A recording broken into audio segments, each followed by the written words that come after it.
Hello, everybody. Welcome to our Potters pregame. Mark the Phantom Low, along with my guest today. Well, it's one of the situations where he's the boss, and he said, interview me, so I have to do it. It's Stones McCoy. Stones, how are you, man? I'm excellent. How are you tonight? We are paying tribute to the national champion, William Jessup University. 100%. Spartans.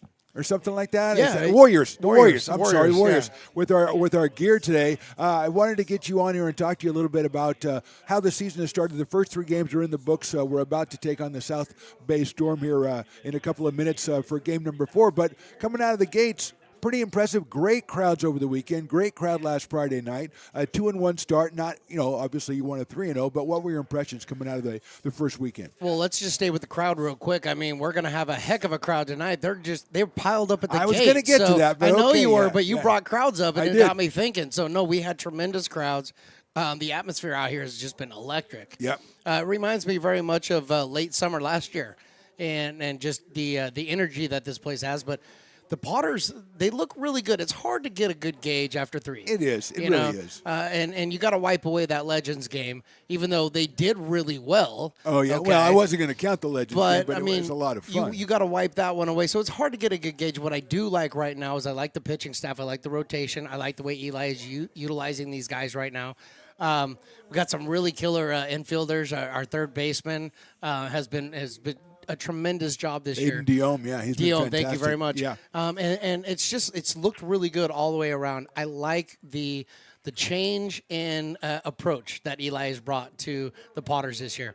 I don't know if he talked about this at all, but he's doing line drills and taking infield and outfield, okay? He did not mention that. And I think that as a player, especially at this level, when you haven't played with these guys before, that's a really important piece to help all of the guys get to know one another a little bit better, a little bit faster. And I think it's already taking hold because you walk in that clubhouse like I did today, you'd think that these guys have been playing for the last 6 months together. It's pretty cool. Yeah, one of the things that we love about this, it's kind of sad because you're saying goodbye to players all the time, even this soon, and you're saying hello to new players, and so it'll be interesting to see how Eli deals with that. But to your point, we looked out the door a couple of minutes ago to see the fans waiting in line, and it was all the way down the street and around the corner. I thought you were doing one of your autograph signings. Well, so, I mean, a Wednesday, let's be honest, a Wednesday night's not the big ticket, but Wednesday night, we got people waiting outside, so it has sparked somewhat of a chord with the people here in Lincoln. Absolutely, and the Potters always do it right. So it's Wine Wednesday. So you got I think like a $2 off thing going with the amazing. And you also have $2 off hot dogs from Fat Cat. Is it Wiener Wednesday too? It is Wiener Wednesday. So it's Wine and Wiener Wednesday. Wow. Yeah. That's all I have to say. So when we looked out there and we saw that crowd, the first thing I thought was, if I don't get the Fat Cat right now, I'm not going to get 2 dogs. And then you had a bottle of wine. So I went out there and got those, and then I snagged the bottle on the way back. All right. Before I let you go, I want to ask you about your own exploits. Last week we sent you out into the crowd. Yes. We sent you out like 7 days in a row, and we finally got something we could use. But how did that experience go? You talked to Bill over at Fat Cat, and he's one of the greats. But how was that experience for you? No, it's really good, and it's. You've made fun of me over the years, and I think I think you do it because you love me, but we'll talk about it another time. But I love the people, and I talk to everybody. Yep. I try to make friends with as many people as I can. That's just who I am. And doing that really allows me to be that guy and then get to know them and let them know that I know them. You know what I mean? Yes. So it's one of those interactions where it's not like I'm just waving and saying, hey, dude, hi, how you doing? Like I know who you are, and then I want to have an interaction. It's a lot of fun, and I'm expecting a lot more of those this summer. Well, I already told you about this before we went on, but I have already talked to some people, some fans, because you're not going to just talk to vendors. Oh. You're going into the stands. Oh. I've already talked to a couple of fans and got the idea ready, put the idea in their mind. I might be sending out there. Riley and I were talking about it last game to do a kind of like a Where's Waldo, Where's Stones kind of thing in the stands. Yeah. We have to get the mechanics of that, of course, worked out. But we have big plans for you. So your success is our success, and so that's why we want to see you succeed. Well, I hope so. I actually look at it the other way. Your guys' success is my success. So thanks because for, I'm the boss. So thanks for what you do. Keep it going. If you don't, I'll have to step in, and nobody wants that. All right. Thank you, Stones McCoy. That is Stones McCoy is our pregame guest here. We're back with baseball right after this on the Stones Broadcast Networks.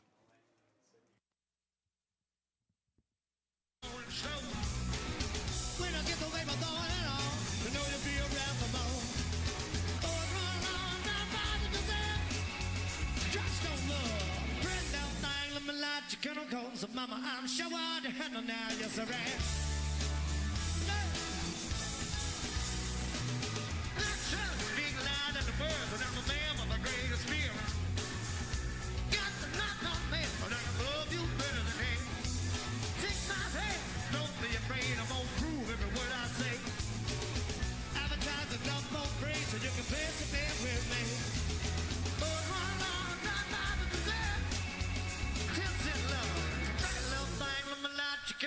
'cause mama, I'm sure hard to handle now. Yes, I am. Hey, hard to handle that. See, baby, here I am, a man on the scene. Give me what you want, but you got to bring it home to me. There's a good no love, and then I got a little more in store. When I get the baby throwing it on, know you'll be around for more. Boys run on, not about to present. Touch that love, pretty little thing, let me light your chemicals. And mama, I'm sure I'll handle now, just a man. Yeah, how to handle man. Get it.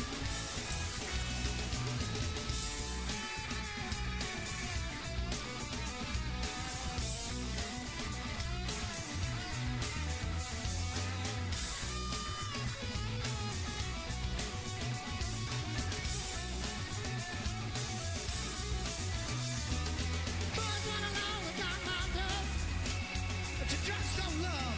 Pretty little thing, let me light your chemicals. And mama, I'm sure I'll handle now, yes I am. Yeah, hard to handle that. Yeah, yeah, yeah. Come on. Hard, yeah. Now, love.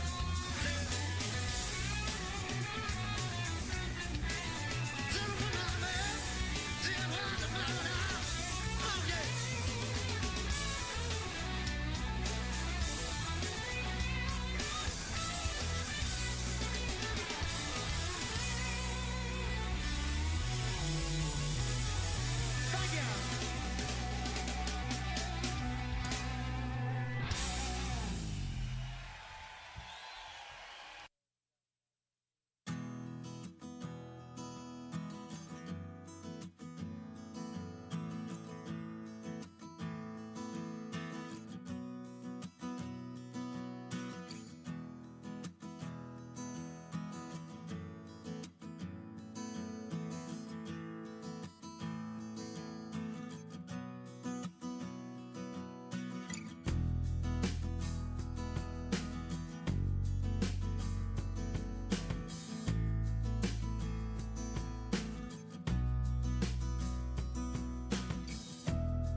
much success, no stress, and lots of happiness. Not gonna blast you on the radio. Not gonna lie to your family, no. Not gonna hate you in the magazines. Not gonna compromise. Not gonna diss you on the internet. No one taught me better than that. I'm better than that. I'm a survivor. I'm gonna make it. I will survive. Keep on surviving. I'm a survivor. I'm not gonna give up. I'm not gonna stop. I'm gonna work harder. I'm a survivor. I'm gonna make it. I will survive. Keep on surviving. I'm a survivor. After all of the darkness and sadness, sun comes happiness. If I'm surrounded by positive things, I can't prosper. I'm a survivor. I'm a survivor. I'm a survivor. I'm gonna make it. I will survive. I'm a survivor.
Some things never seem to change, and every day I stay the same. Moonlight swelling through the trees, it never seems to wane. Sometimes I feel like I'm a silhouette, like my imitation leads me towards regret. Sometimes I wish that we had never met. I'm faking every step, stealing all the breath out of my lungs. Got me in the dark, speaking in tongues. Tell me, when did this stop being fun? We're undone and uncomfortably numb. You're stealing all the breath out of my lungs. Got me in the dark, speaking in tongues. Tell me, when did this stop being fun? We're undone and uncomfortably numb.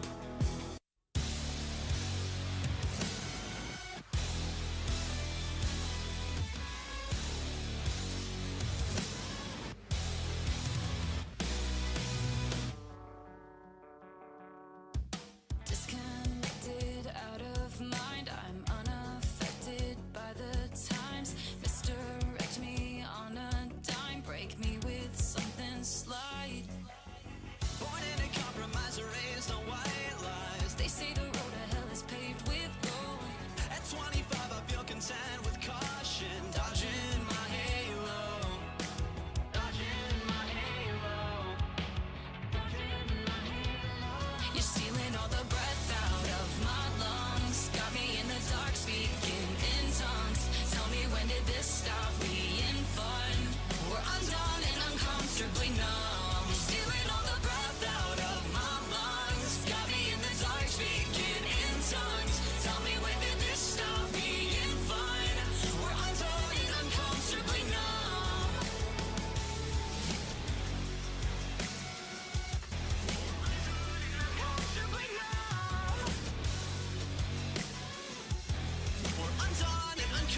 I know she said it's alright,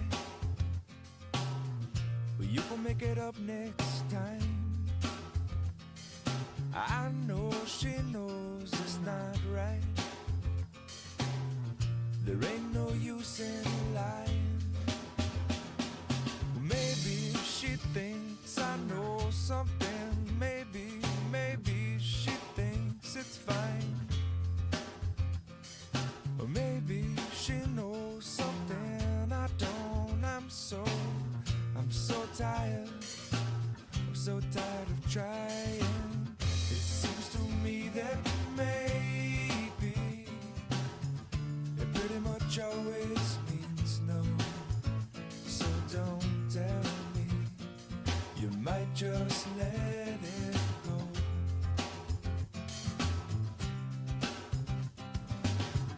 And oftentimes we're lazy. It seems to stand in my way. 'Cause no one, no, not no one likes to be let down. I know she loves the sunrise, no longer sees it with her sleeping eyes. And I know that when she said she's gonna try, well, it might not work because of other ties. And I know she usually has some other ties. And I wouldn't wanna break them. I wouldn't wanna break them. Maybe she'll help me to untie this, but until then, well, I'm gonna have to lie to you. It seems to me that maybe it pretty much always means no. So don't tell me. You might just let it go.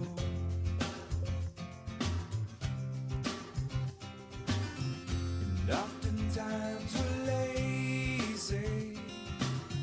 It seems to stand in my way. 'Cause no one, no, not no one likes to be let down.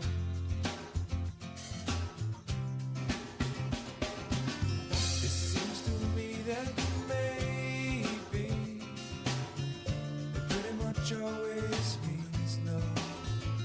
So don't tell me. You might just let it go.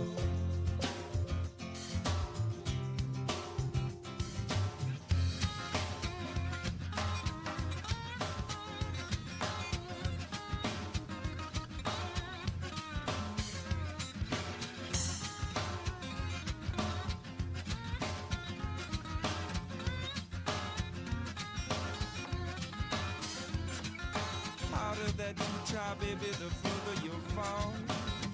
Even with all the money in the whole wide world. Please, please, please don't pass me. Please, please, please don't pass me. Please, please, please don't pass me by.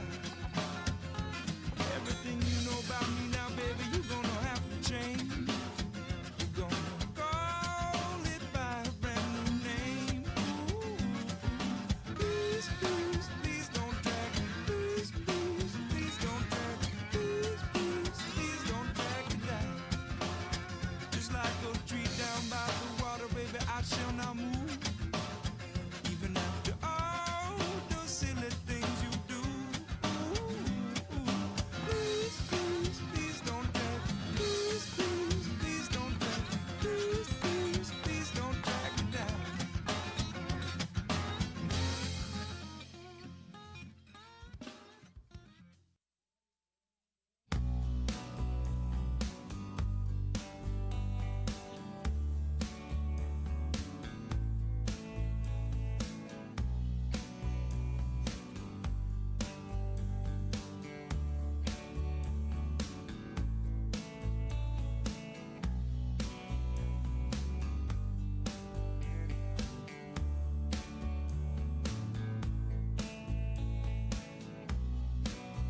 Are you ready for some Potters baseball?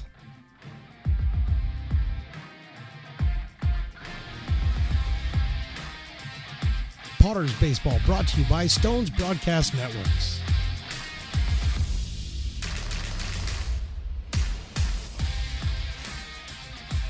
And now for the play-by-play, here is Mark the Phantom Lowe.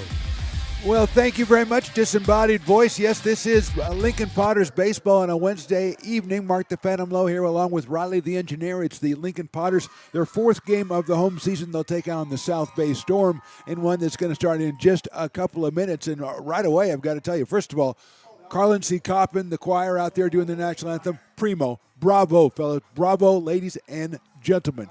One of a couple of schools that's here. They did a fantastic job. Also, bravo and bellissimo, I think that's something, to the crowd. It's a Wednesday night. We had people lined up outside the gate to come in. It's crazy.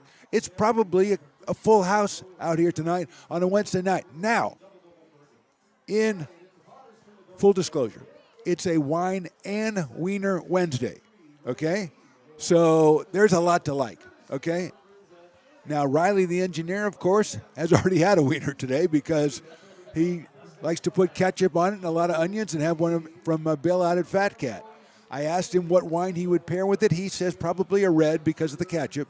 So that's, wine and condiment pairings is part of the evening out here. But it's a wine and wiener Wednesday. It's a big game for the Potters in the sense that they had a 2-game win streak. They beat the Knicks the first couple of games of the season. They had a lead going into the 7th inning on Monday afternoon, 5-1 going into the 7th. Lost that game 7-6, and so they're looking to get back on the snide here against the South Bay Storm. South Bay Storm just joined the Bay Area College League, or Bay Area Collegiate League, which is, funnily enough, down in the Bay Area. And included in that league, a couple of teams that the Potters are going to see, the Pleasanton Jacks, Marysville Giants, the Chico Lone Wolves, and the next opponent for your Potters this weekend, the California Red Tails, who are in for Friday and Saturday night and Sunday afternoon. Owen Hunt's the right-hander. He is on the mound for the Potters in this one, preparing to take on the lineup of South Bay Stormers. And Riley, why don't we show the people that lineup of South Bay Stormers? And I don't know that that's the real name I just said. That Joseph Conti, Joe Plaskett in right field, Mattiucci, the designated hitter, Dominic DeFeo at third base, Jordan Sean Arentari at first base, Peyton at shortstop, and Brandon Kim at second base. On the mound for the South Bay Storm, Emery Joshi, 5'10", out of Macalester College. And out of Palo Alto, California. So here's Joseph Conti, and we are ready to get started on a Wiener and Wine Wednesday. Owen Hunt delivers, and he delivers a strike, and we are underway. Conti, the left fielder.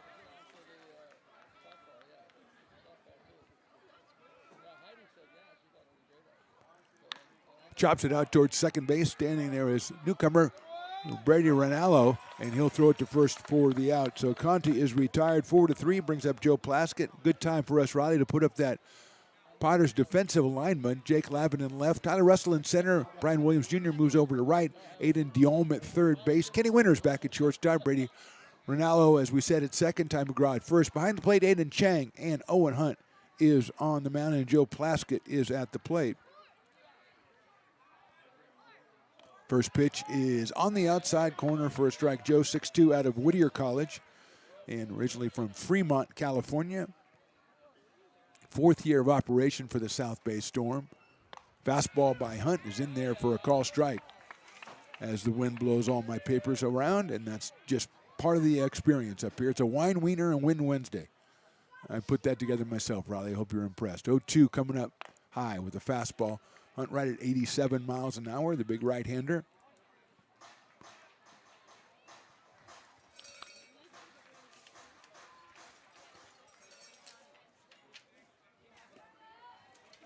Swing and a miss. He got his first strikeout. Plaskett down on strikes. Max Mattiucci will be the hitter. Owen Hunt is 6'4", out of Roseville, California, in the transfer portal right now, and he will face Mattiucci, the designated hitter. Max out of Purdue University comes to us from Bozeman, Montana. Lines it into right center field. That's going to get down for a base hit. It may get all the way to the ground. No, it's cut off in right field by Williams. He gets it in. Nice job by Brian Williams Jr. to hold Mattiucci to a single. First hit of the game is the Purdue product. into right center field. He is on first with 2 outs, and Tyler Louie coming to the plate, the catcher. Out of the College of Marin in Daly City, California. The roster we were given from the South Bay Storm shows all California players until they get to the last 2, which is Mattiucci from Bozeman, Montana, and Nixon Collins Brown from Sydney, Australia. Nixon not in the lineup, and if he does come in, I will warn you right now, I'm going to go crazy on the accent. So, Riley, be prepared to just dump it out so we don't offend anybody. That's cracked down the right field line out of play by Tyler Louie, the catcher. 6'2", 225 pounds. I will not be able to resist, especially because he's got a hyphenated last name. That is Nixon Collins Brown. See, it's a disaster. 0-1 pitch. Fastball misses outside. Behind the plate, Aiden Chang for the Potters. Tomorrow is off for Lincoln, and then on Friday, as we said, the California Red Tails come in on Friday at 7:05, excuse me, at 6:05 on Saturday. It is fireworks. Swing and a miss. 1 ball and 2 strikes on Louie. Dominic DeFeo, the third baseman, on deck. Mattiucci out at first base. Owen Hunt checks the runner. Very short lead. That's chopped down to third base. Diome comes up with it, and it's called a foul ball. But I disagree with that totally. It should be an out. Nobody's even listening. Great crowd out here. Really can't get over this on a Wednesday night. The fans came out over 1,500 on Saturday night for the opener. Great crowds on Monday and Sunday afternoon. Both of 105 pitches, and by the end of the first inning, both of them almost filled the stadium. And tonight, it's just crazy. Crazy, crazy, crazy stuff. 1-2. Swing and a miss. He got him on strikes. Good inning for Owen Hunt. He does give up a hit, but he strikes out 2. We go to the bottom of the first. South Bay, nothing. Potters coming to bat. This job is the Esplanade at Turkey Creek phases 4 and 5. Our scope of work for this project is full scope, so we've got all the underground, all the joint trench, and all the topside included with it. We're putting in sewer pipe, manholes. We're not doing services yet. We go through and do all the main line, and then we come back and do all the services after that. I would say this project right here, the one we're working on, is probably about a 2-month project. It's very costly to the developer, so beating the schedule is very important, more important than most projects. It's got a lot of groundwater, so we've got an extensive groundwater pump system in place.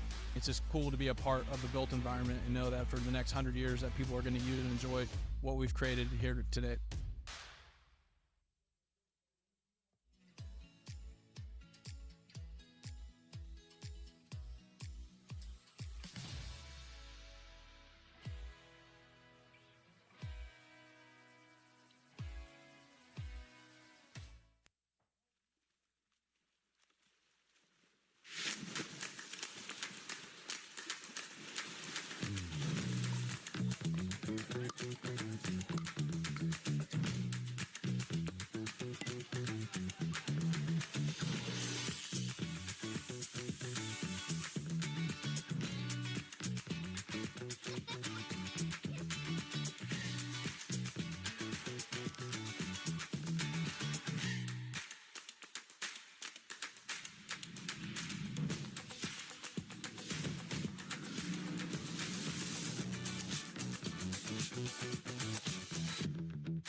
It's a Wine and Wiener Wednesday, and we're out here in the bottom of the first inning from McBean Stadium. Mark the Phantom Low, Riley the engineer. Of course, Willie Preston is here, the voice, your in-stadium voice of the Lincoln Potters, the Hall of Famer.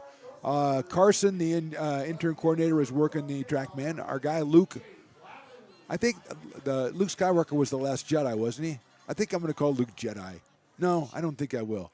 I don't know. I have to think about it. It's very difficult because the kid is named Luke, and he's never been called Luke Skywalker in his life before. And I don't understand that. I really don't.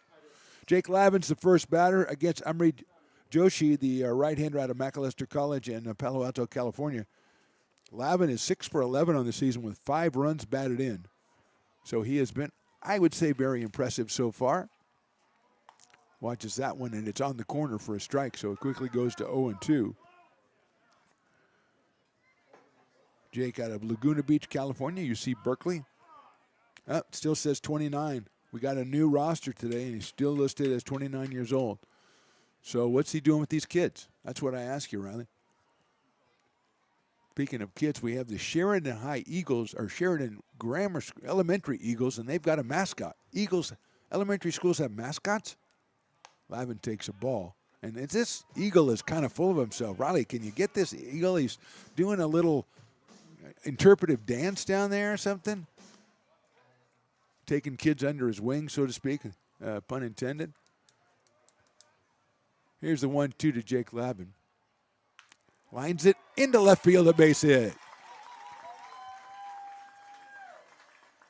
Before we look at the lineup for the Potters, Riley, let's take a look defensively at the South Bay Storm. Conti in left, Bergman center, Plaskett over in right. DeFeo at third, Peyton at short, Kim and Renteria on the right side. Behind the plate is Tyler Louie, and Ryan Chimabukuro was actually pitching last game. Emery Joshi is our pitcher today, but Riley knows I have trouble with that name, so he put it up there again. Okay, I understand you're playing a prank on me. I know, I like it. It's a Wine Wednesday. You can get away with it on a Wine Wednesday. That one is a fastball outside. So I don't think we'll call him Jedi. I think Luke's good. But he gave me a piece of information, Riley, that I think is going to revolutionize baseball. Certainly will revolutionize Friday's baseball game. As Brady Rinaldo is our hitter. Making his debut, an all-league performer out of Sierra College, who just came from the state championships. Brady playing second base. Had a tremendous season. Willie Preston watching it all over there at Sierra. Takes inside corner. That's a call strike. Evens it up, 1 ball and 1 strike.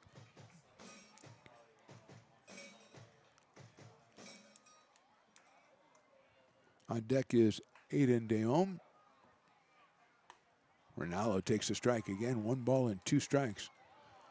Joshi's sneaking it in there. The fans have, they're kind of cantankerous. I don't know if you can hear that, right? They're yelling at the umpire already. We've had like 2 pitches, which I applaud. I mean, you're coming out here for a Wine and Wiener Wednesday. That's part of whining. You whine about the calls. There's a line drive right field. Plaskett has it, and he'll return it to the infield with 1 out recorded to Aiden Dion. Riley, let's go ahead and put up the Potters batting order if we can, since I'm so late on it. Dion batting Eric. Ty McGraw on the cleanup spot. Brian Williams Jr. Aiden Chang batting 6th. It's the Russell, the DH Russell, and then the center field Russell batting 7th and 9th. And Kenny Winters, the Lincoln product, is batting 8th with Owen Hunt.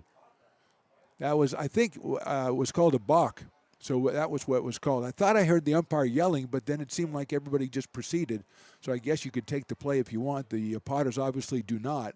So the runner will move to second on the balk, and Ronaldo will have another try up here, and that pitch is behind him and gets away, and going to third is Lavin.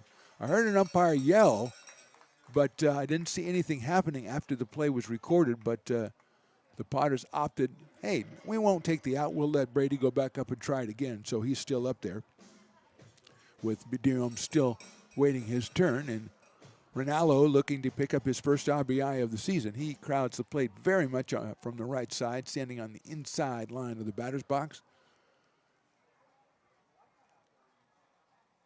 Joshi with the delivery, inside, swung on and missed off speed.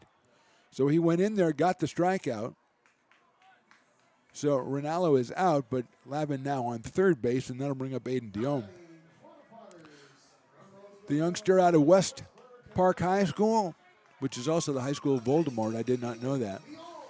He has been great. 6 for 12 so far.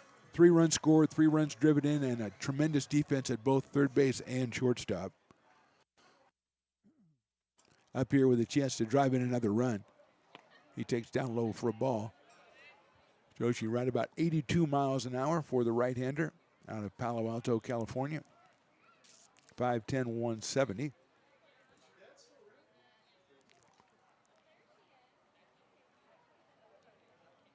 Deom takes high with the fastball. 2-0. Ty McGraw hitting cleanup for the Potters, and manager Eli Garcia today trying to rebound from a loss on Monday afternoon to the Novato Knicks. 2-0 pitch. Swings and fouls that one to catcher's glove. Inside pitch. Looked like he had turned on it. 2 balls and 1 strike.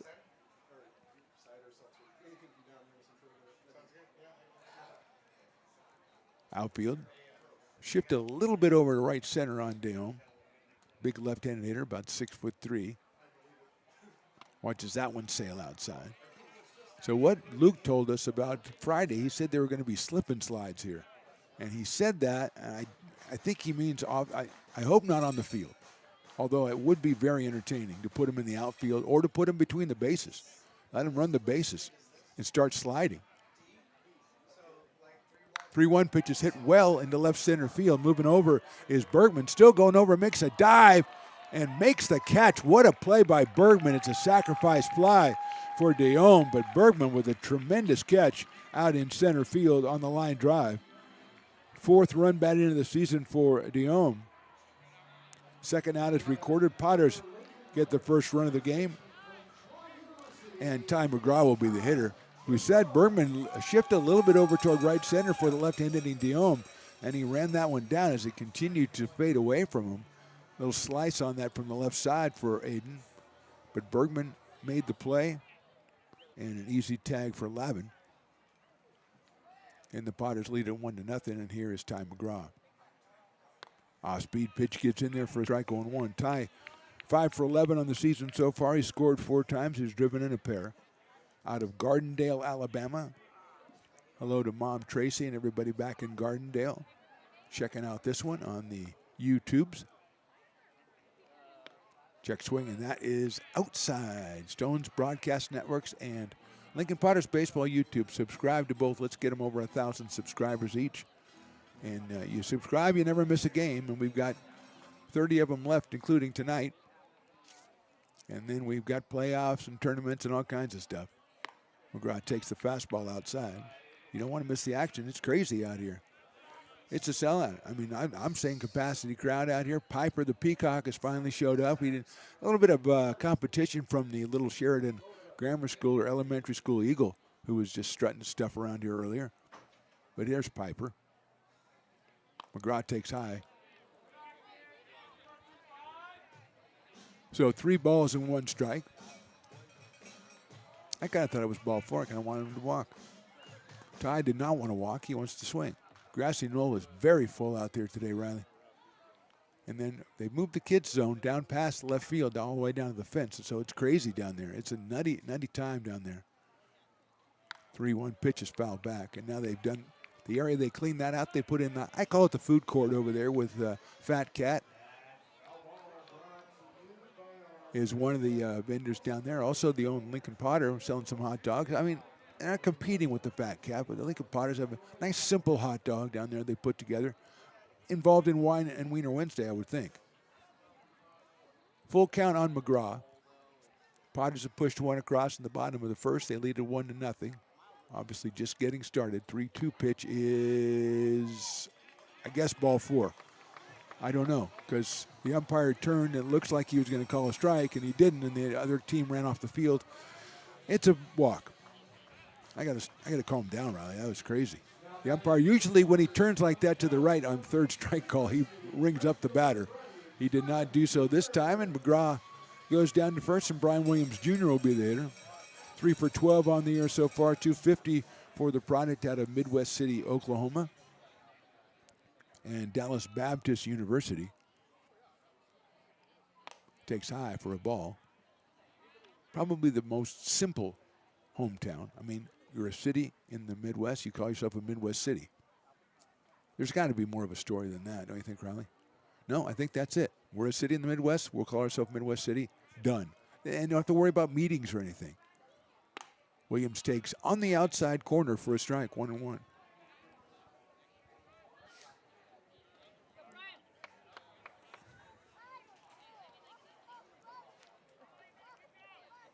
Leading at first, Ty McGraw, benefit of the walk. 1-1 on Brian Williams Jr. Next pitch in the dirt's going to bounce away from Louis, and going down to second base is McGraw. So a couple of wild pitches figuring prominently in this first inning for the South Bay Storm. And now they have McGraw in scoring position. Actually, the Potters have McGraw in scoring position. And a 2-ball, 1-strike count on Brian Williams Jr.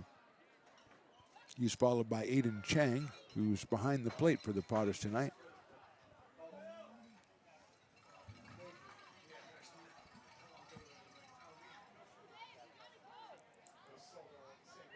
Line drive, base hit left field. It's hit pretty hard. Let's see if Conti comes up throwing. He does. The throw to the plate is all the way through with a slide. He is out. What a nice throw by Joseph Conti in left field. And McGraw is out at the plate to end the inning. So the Potters score once on 2 hits. They got a guy thrown out at home. We'll go to the second. They lead at 1-0. I'm Bill Spear, North Valley president of Five Star Bank. In a time when business can feel so uncertain, we're here for you every step of the way. I know they have a lot of bells and whistles within their bank, but just the relationship piece here locally on the business side is huge for us. Five Star treats us like we're number one. They're right there with suggestions, with help. So I have to bank with people that have our mission in mind. We're Five Star Bank. How can we help you?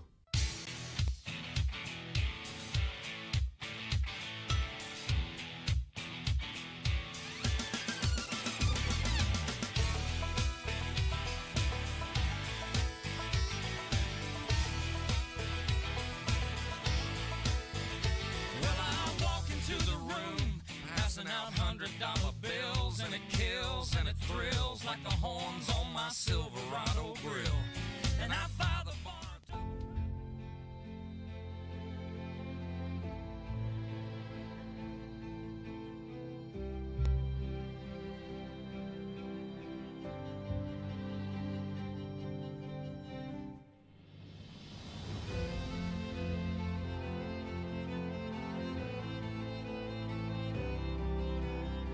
Situated on the corner of Lincoln Boulevard and 5th Street, this iconic building has been the home to several hotels over the decades, the most famous and longest running of which was the Lincoln Inn.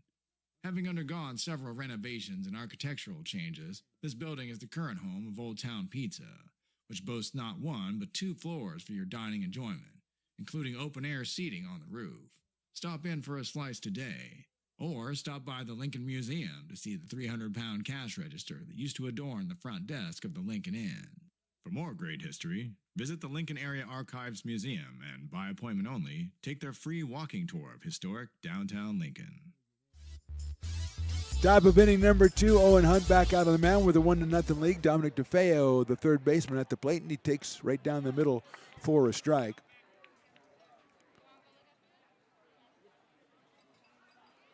Oh and 1 on DeFeo. And 0-2 now, very quickly on Dom.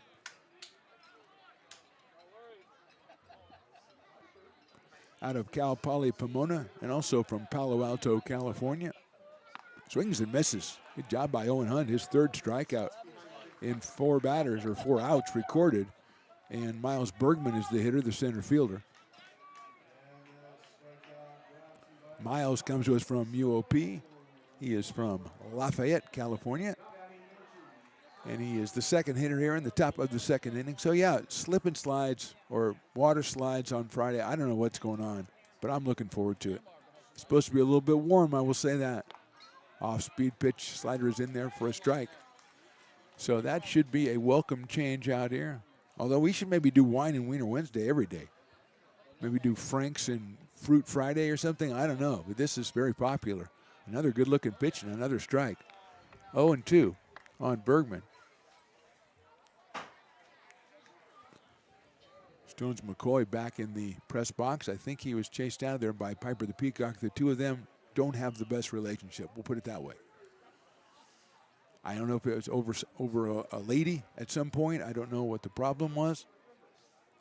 0-2 pitch is fouled out of play by Bergman. Jordan Renneria in the on-deck circle. He will be the next hitter for the South Bay Storm, coming out of San Jose, and members of the Bay Area Collegiate League. Their first year coming up in the league. As we said, the Red Tails, who are coming in this weekend, Pleasanton Jacks, the Giants from Marysville. Inside corner, call strike 3. Third straight strikeout for Owen Hunt, fourth overall. And with 2 outs, Jordan Renteria will be the hitter.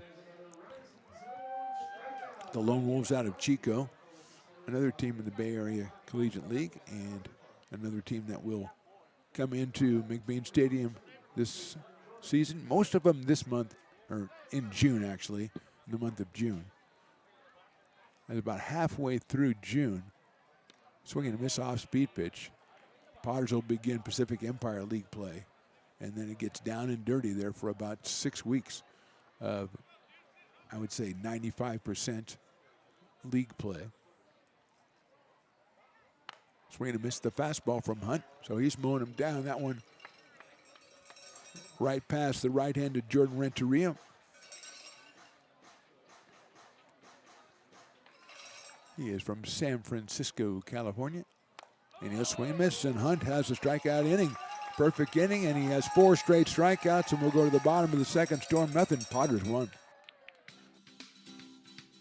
Astro Air Design Incorporated, where you feel the difference. We are a locally owned and operated heating, air conditioning, and custom sheet metal company committed to the highest quality of craftsmanship at a competitive price.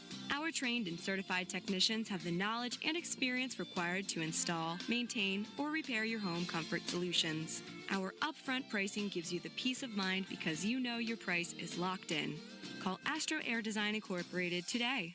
Here in Michigan, we do more than just survive the winter. We thrive during it. You simply can't keep us away from what we love most: great times and amazing beer. The snow transforms the landscape and lays the path for adventures yet to be had. Trails ready to be explored, and freshly groomed hills ready for the first run of the day. And later, as the sun descends, it's time to unwind with great conversation and even better friends. Experience a taste of Michigan winter with Founders Brewing Company, born and brewed in Michigan. Hi, Bill Evans, President of the Placer County Association of Realtors. We're in the store, our conference facilities, an amazing team that helps keep together an amazing organization. And we thank them all. This organization can't do what it does and can't run the way it runs without the help of so many members volunteering their time. The success of the Placer County Association of Realtors is largely dependent on our active volunteer members to help our organization and industry. The work of our committees greatly impacts our ability to champion efforts across the board and giving back to the Placer County community wherever we can. Like all service organizations, I wanted to serve. And getting involved with the affiliate committee was the perfect way to do that. I love being able to serve my community with my business friends and other leaders and give back to those who are in need.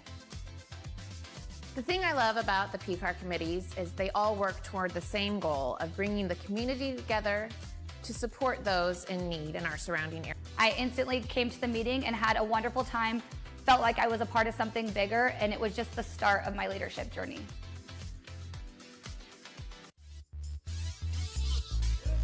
Bottom of inning number 2, McBean Stadium in lovely Lincoln, California. Amrit Joshi out there taking his warm-up tosses for the South Bay Storm. He had to delay it a little bit, of course, because it's the second inning, so that means it's Piper's race against a bunch of people, a bunch of bigger people than usual. Also, Piper took out the Sheridan Eagle mascot to second base and immediately started going the wrong way. So I worry that he's mentoring other mascots, and they're not getting off on the right foot. Obviously, the two of them came in last and next to last, and that's not a bad thing. But they did not make a very good showing, I don't think, Riley. And I'm a little bit disappointed so far in the quality of the races that Piper's been putting together. Riley suggests perhaps they were enjoying Wine and Wiener Wednesday. Well, not the Sheridan Eagle, because that's a little bit young. But I think maybe you're right with Piper, although I'm not going to say that because he looks so blue anyway. If he turns red or beet red, I think that means he's been into the wine. Aiden Chang, Tristan Russell, and Kenny Winters, or Kenneth Winters as I like to call him, the first 3 hitters for the Potters here in the bottom of inning number 2. Chang 3 for 7 on the season so far out of Roseville, California, and Mount Marty University, home of the Lancers. He's up here against Amrit Joshi. The right-hander delivers. Hit sharply down to third base. A diving stop by DeFeo. Gets up, throws a little bit high, and it goes over the head of the first baseman. And down the right field line, and safe at first base is Chang. I'm going to look over to my scorekeeper to say if it's an error, and I don't know what Stones is doing. I'm going to call it We're going to call it an E5, Stone says. Well hit by Chang, but to come up by DeFeo, and he just came up and threw the ball way too high at first base for Renteria. So here is Tristan Russell. 2 for 13 on the year, does have a home run, the only home run of the season for the Potters.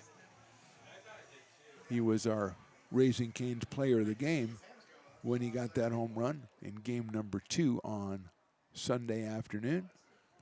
He did that right-handed, he's up here left-handed now. Hits it sharply out to second base. This could be 2. Over to second to Peyton for 1. He barely keeps his balance, steps on the bag and gets the force, but that's all they'll get at second base. A fielder's choice for Russell. He will take the place of Chang at first base, and we'll welcome Kenneth Winters to the plate. Playing at shortstop today for your Lincoln Potters, Kenneth from Lincoln, California, and California Baptist University, as opposed to Dallas Baptist University. I don't know that there are Baptist universities in every city or state, but we've got Dallas and we've got California. Ty Russell on deck, the number 9 hitter, but it's Kenneth Winters right now, who is 2 for 7, did not play in the game on Monday. Played shortstop one game, played left field one game, and he's back at short today. And there goes the runner, and the ball not handled by Louis behind the plate. And so Russell is in at second with the stolen base, puts himself in scoring position for Mr. Kenneth Winters to pick up his first run batted into the season.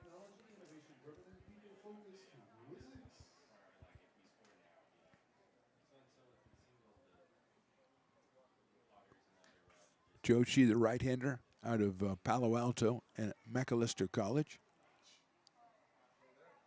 That one's fouled back to the screen by Winters. 1 ball and 1 strike.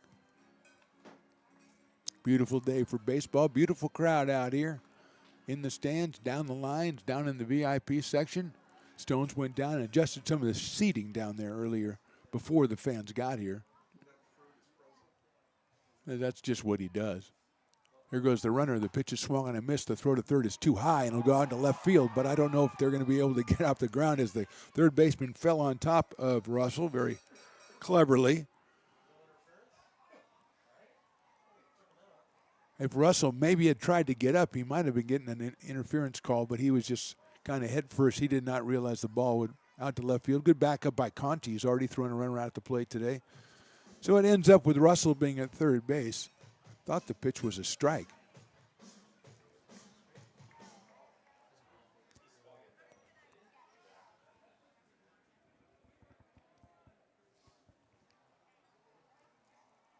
So our count, revised count of 1-2. Winters takes high and outside, 2-2. Thank you, Riley. Riley loves the 2-2 counts. He can flash 2-2 like his man Nixon. Not Nixon Collins Brown. No, he's not in the game. He's on the Storm. Hopefully he'll come in later. 2-2 to Winters. Check swing. Did he go? I don't know. And the ask is going to not come. So it's 3. No, now they're asking, and the field umpire says no. So it goes to full on Kenneth Winters. 3 balls and 2 strikes. 6 foot 185 out of Lincoln, California.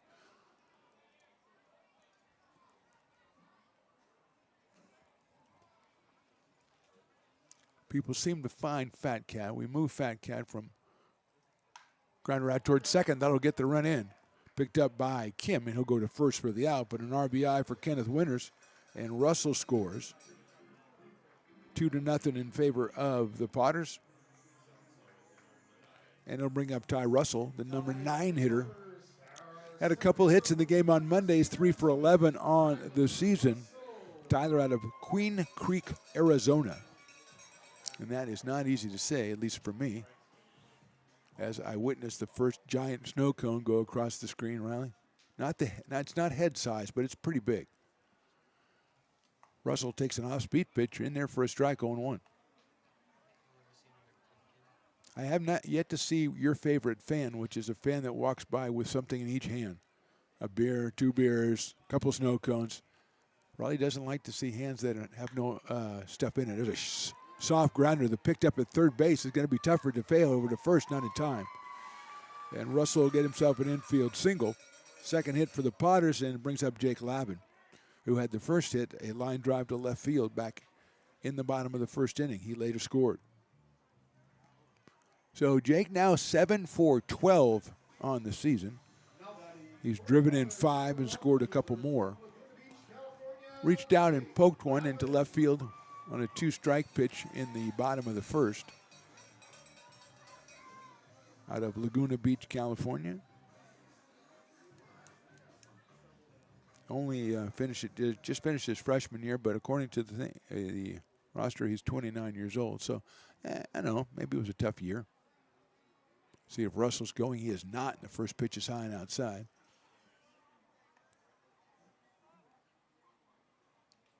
I wonder if we could talk about this the whole season if they just leave the 29 in there as his age. I don't know if anybody's really listening. 1 ball, no strikes. Throw over to first base. They had Russell leaning the wrong way, but still gets back in time before Renteria can slap the tag on him.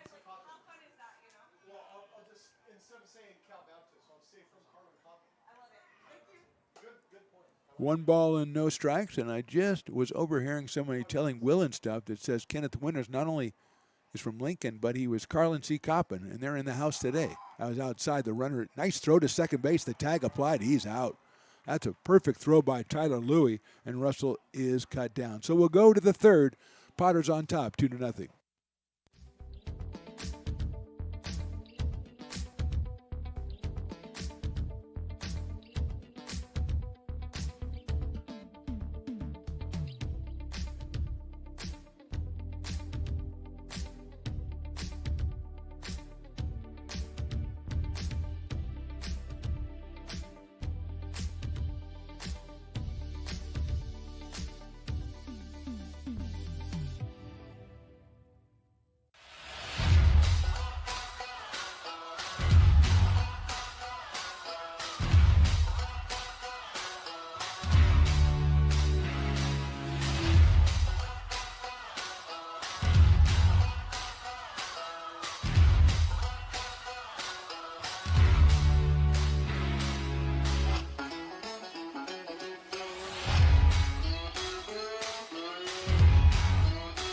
When it comes to your home's maintenance and repairs, Jeffers Resource Group has you covered. Our handyman services offer a comprehensive range of expertise, from minor carpentry to drywall, electrical and flooring for property managers, landlords, and renters alike. We ensure that every job is completed to the highest standards, so you can have peace of mind. Contact us today to discover how Jeffers Resource Group can help keep your home in top shape.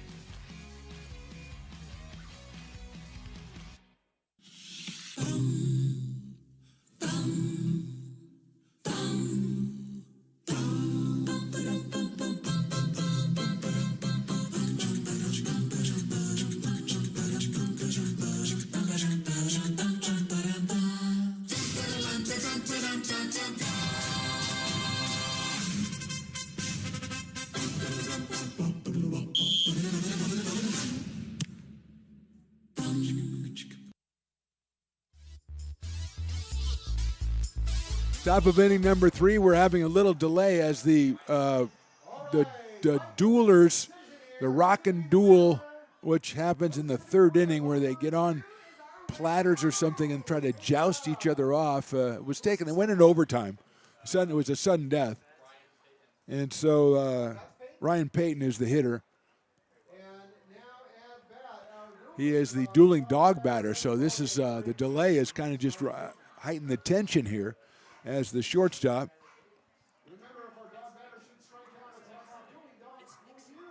coming out of Contra Costa College, is the first batter. Now, Owen Hunt has struck out 5 batters already.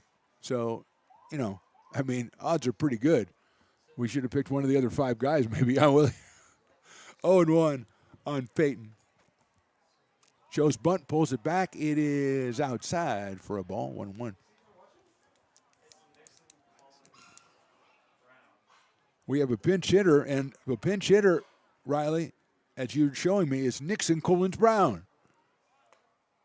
We can make him the dueling dogs batter. He's coming from Australia. What kind of welcome is that? So Collins Brown is taking over for Peyton, and he takes a strike right there. It's 2-2.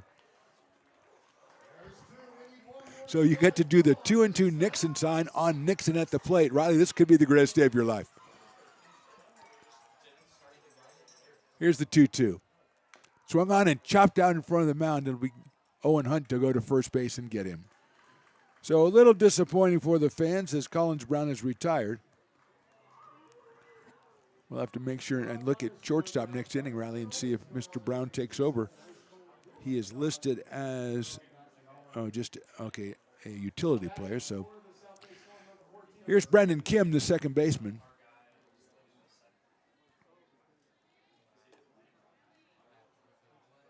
He takes a fastball upstairs, 1 ball and no strikes.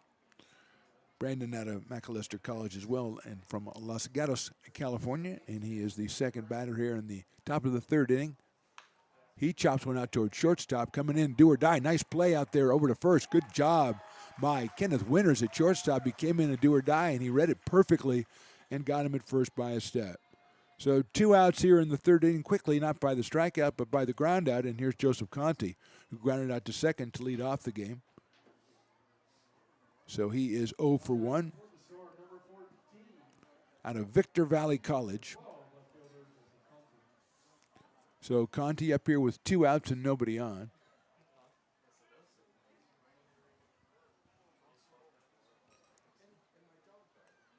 That's an off-speed pitch down low for a ball. And he did not go, or did he? I didn't see the signal, but the scoreboard says 0-1.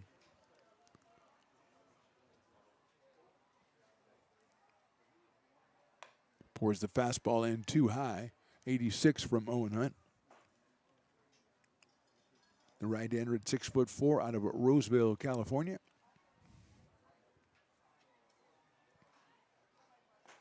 Off-speed pitch, waves at that one. 1 ball and 2 strikes.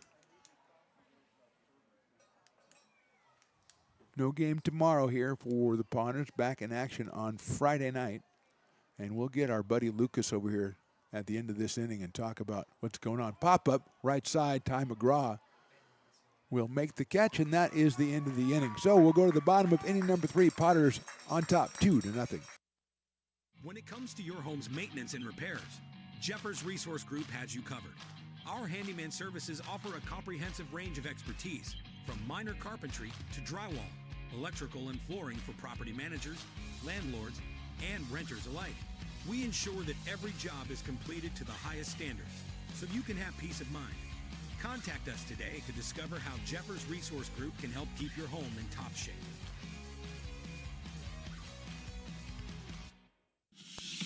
Are you ready for...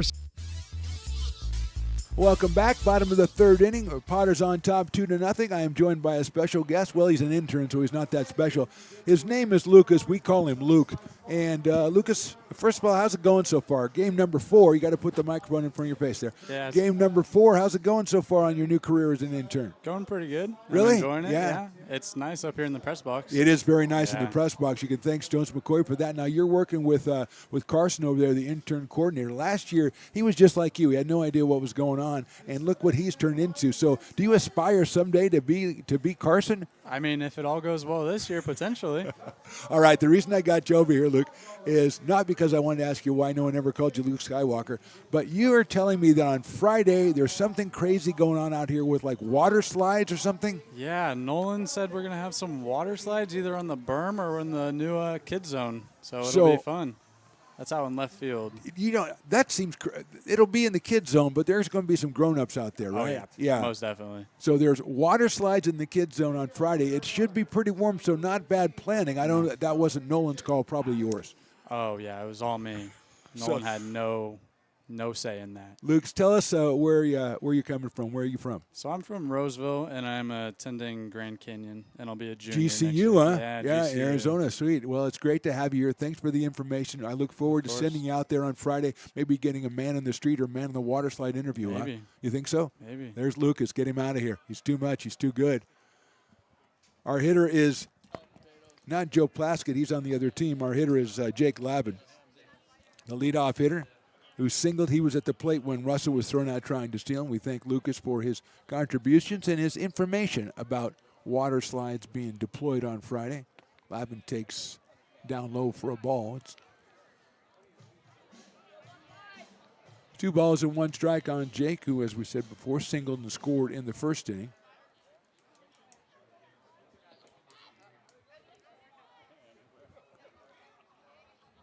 Joshi delivers, hit sharply into the hole between first and second, cleanly into right field for a base hit. And so Lavin has another multi-hit game. His second single of the day is the Potters' 3rd hit of the day. And with nobody out, Brady Rinaldo will be the hitter. The newcomer out of Sierra College. We've got the Storm manager, Storm coach, going out to talk to Joshi. Got someone loosening up, but I think he just started, so we're going to maybe buy some time and also have a word or two with Amrit Joshi, the right-hander from Palo Alto, California. He's given up 3 hits so far through 2+ innings. He has struck out 1. It was Rinaldo his last time up, so Brady looking for his first hit as a member of the Potters. Had a tremendous season this year at Sierra College. You went all the way to the Final Four in the state of California, which is pretty good stuff. A pretty competitive baseball state, to be sure. Umpire says, you know, let's go. I've been thinking about it, and let's get out of here. It's like a left-hander warming up out in the bullpen.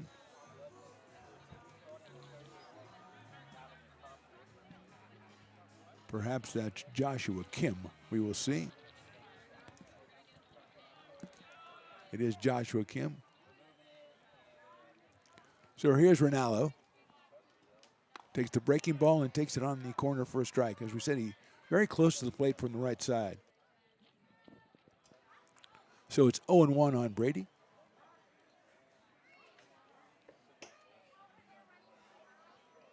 Go over to first base, and getting back is Lavin.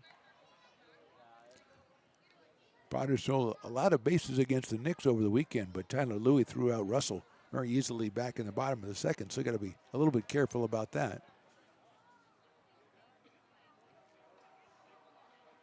Rinaldo takes outside. 1 ball and 1 strike on Brady. We're in number 5. Potters in their powder blue today. Storm, black jerseys, white pants, white numbers. Chopped foul down the third base line. Potters' third base coach made a good try, but again, if you can't make the play cleanly, just let it go, because that goes on your permanent record now in their coaching fielding efficiency numbers. 1-2. Lavin at first with his second hit of the game. 8th hit of the summer already for Jake.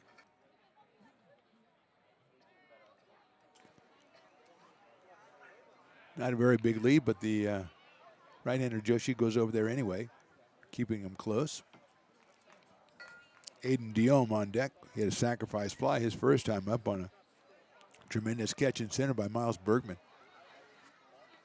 Now it takes outside. He goes right through the catcher's glove. And Lavin will go to second. That'll be a pass ball on Louie. And with a count of 2 balls and 2 strikes, Lavin is in scoring position.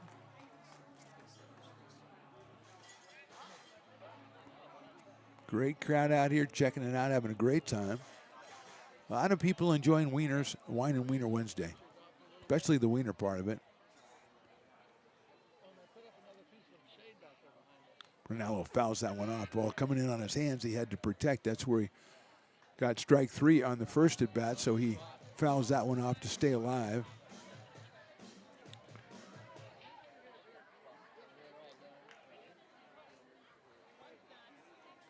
Two balls and 2 strikes again, Riley. Yes, I know. 2-2, Mr. Nixon. I know. That's right.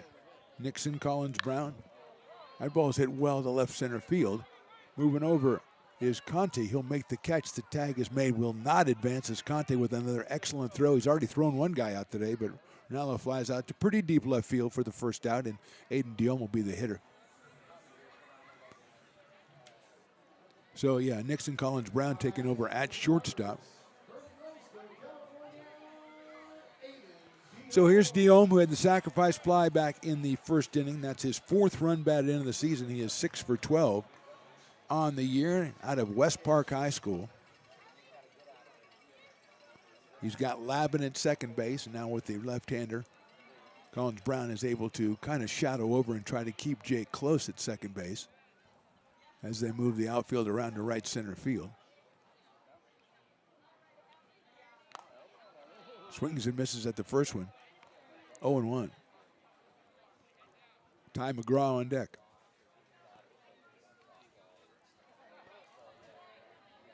Potters 2 runs on 3 hits. And they have Lavin out at second base. Diome takes outside the fastball from Joshi. Evens it up at 1-1. Owen Hunt, 3 innings, has given up 1 hit and struck out 5 for the Potters, who've got really good starting pitching all 3 games, or now all 4 games. That's a breaking pitch, misses high.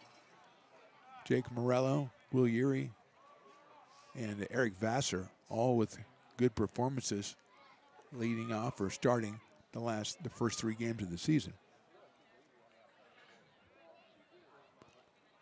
Diome hits it sharply back up the middle into center field. A base hit. Here comes Lavin around third, picked up in center by Bergman. His throw is offline. Diome trying for second base. Louis' throw is not in time, and Diome is in at second. Aiden picks up his 2nd run batted into the day and his 5th of the season. The Potters score again with their 4th hit and 3rd run, and that'll bring up Ty McGraw. Bergman came up with that at time. The throw was a little offline, but I don't think it was going to be in time anyway, and I think we might get a pitching change here as we're talking a little bit the mound. I think the Storm's going to bring in, they had, as we said, left-hander Joshua Kim warming up.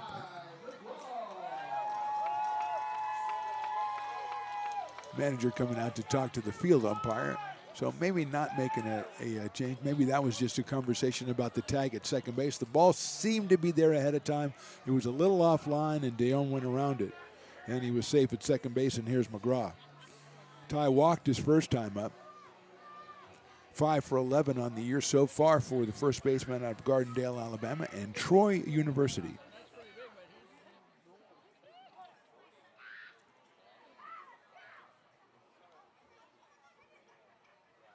Watches that first pitch sail outside. 1-0.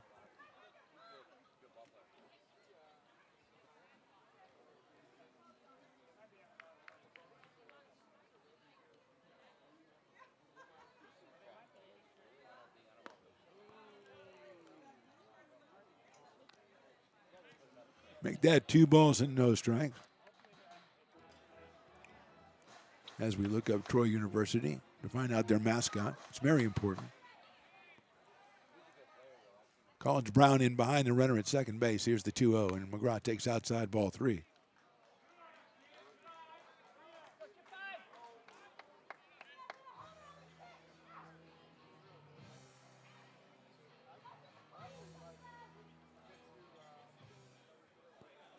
Three balls and no strikes. That one is in there for a strike, 3-1.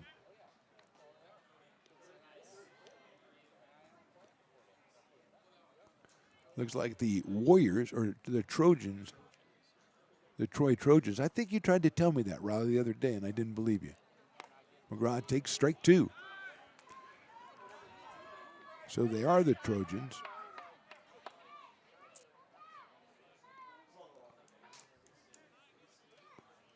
Three balls, 2 strikes on McGraw. Diome at second base. Joshi with a little fake out. Just to put everybody back in their place, and they'll do it again at 3-2. Brian Williams Jr. to follow.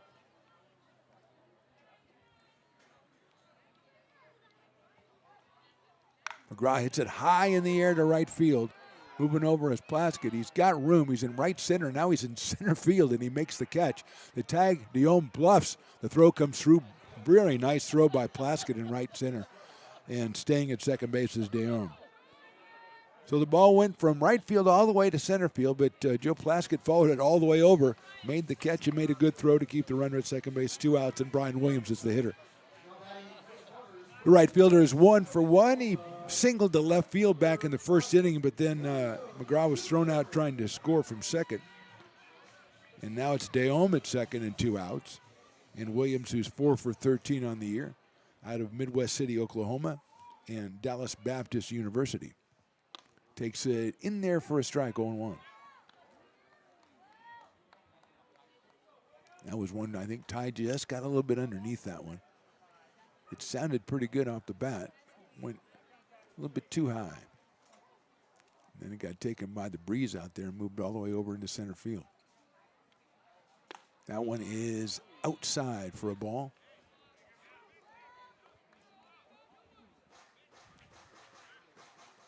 One ball and 1 strike on Brian Williams Jr. Aiden Chang, the catcher, on deck.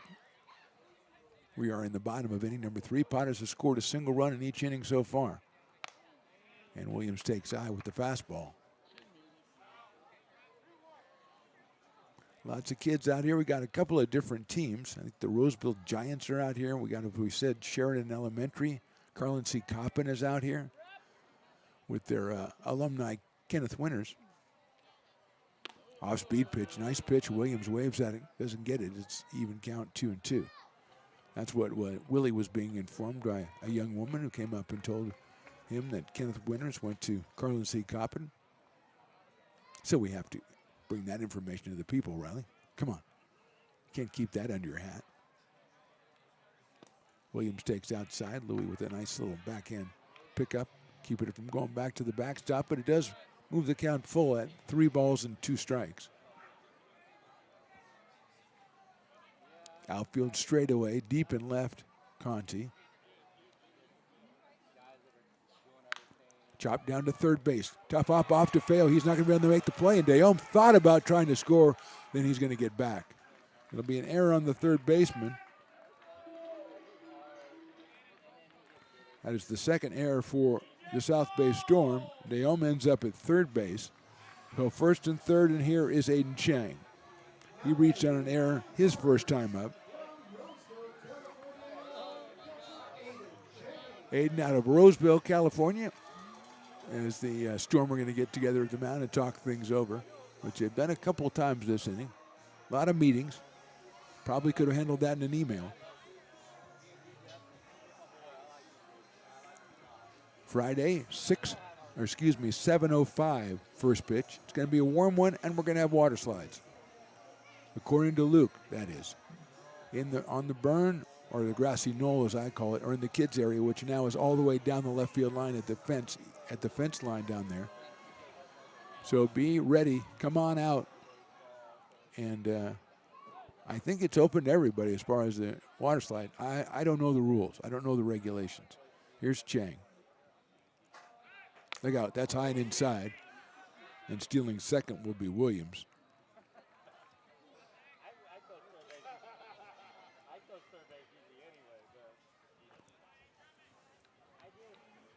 So Aiden with a 1 ball, no strike count on him. 3 for 8 on the season so far. Got runners at second and third now. A run in already here in the third. Outside, 2-0.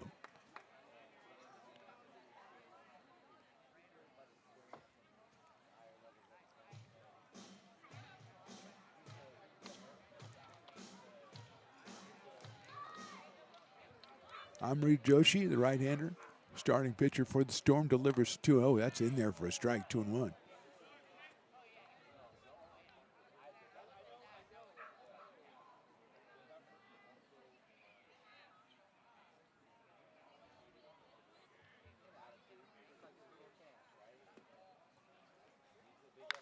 That's popped up right side, out of play.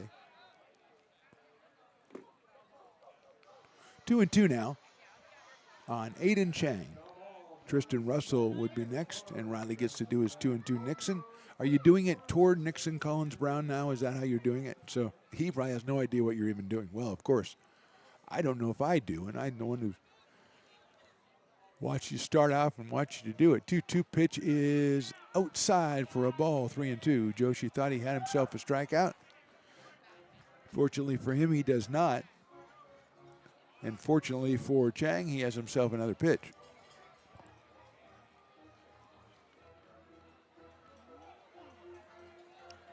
Three-two, 2-on, 2-out here in the third. High and inside, he fouls it off. Kind of sailing in on Aiden. Had to protect himself. And he does that and he'll get himself another pitch. 6'2", 185 pounds, Mr. Chang. We said at Mount Marty University, the Lancers.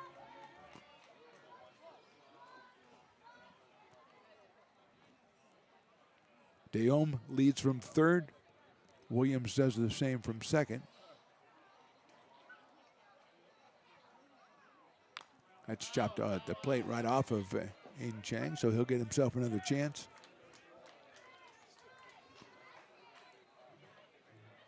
Three balls, 2 strikes. Potter's 2-1 on the season. I believe this is the South Bay Storm's first activity of the year.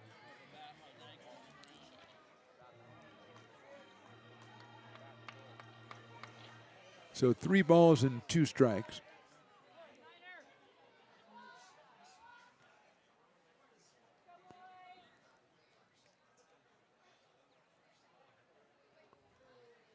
Chang hits it high in the air to the right side, but is foul out of play.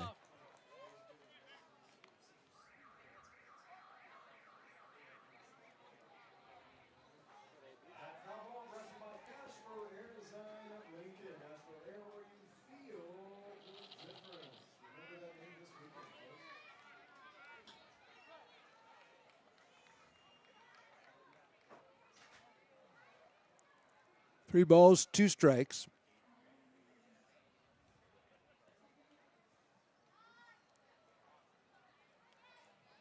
That's ball 4. So good at bat for Aiden Chang. Gets the base on balls, loads it up for Tristan Russell, who would like to make a pretty big bid for his second player of the game, or player of the game honor on the season with a grand slam here. But before he does that, we're going to have a pitching change, it looks like. So we will come back right after this break. We are in the bottom of inning number 3. Potters with the bases loaded, and they lead it 3-0.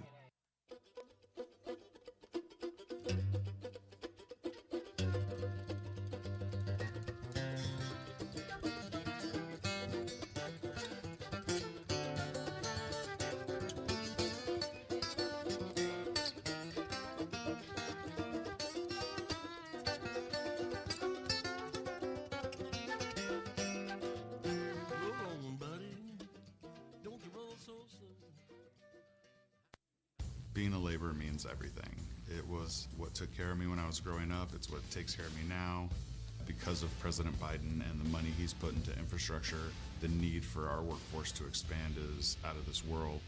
When our members are able to go to work on these big projects that are funded by Biden's economic investments, it means continued growth in their wages, in their pensions, in their health benefits. It means they're going to be able to take care of their families. American River College is a top-tier community college sports program that provides student athletes with the opportunity to thrive both athletically and academically. ARC Athletics is currently ranked 5th in the state and 2nd in Northern California. With over 19 sports programs, our athletes compete with the region's best athletes. Our diverse and dedicated coaching staff helps athletes develop the skills necessary to compete at the next level. Start your community college athletics journey with us. American River College, Sacramento's best athletic program. Go Beavers.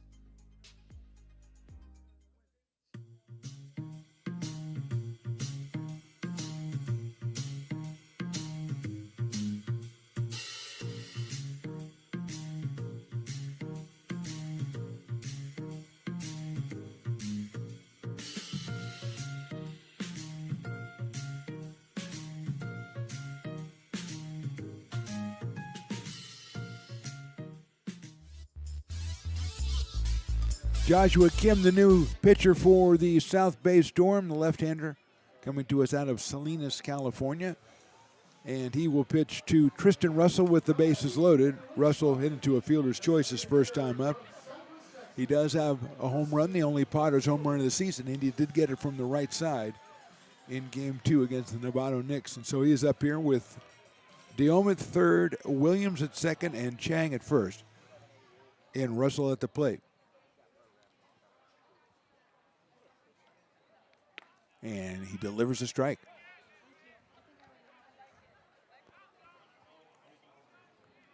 Joshi went 2 2/3 innings, gave up 4 hits, 3 runs so far, 2 walks and a strikeout.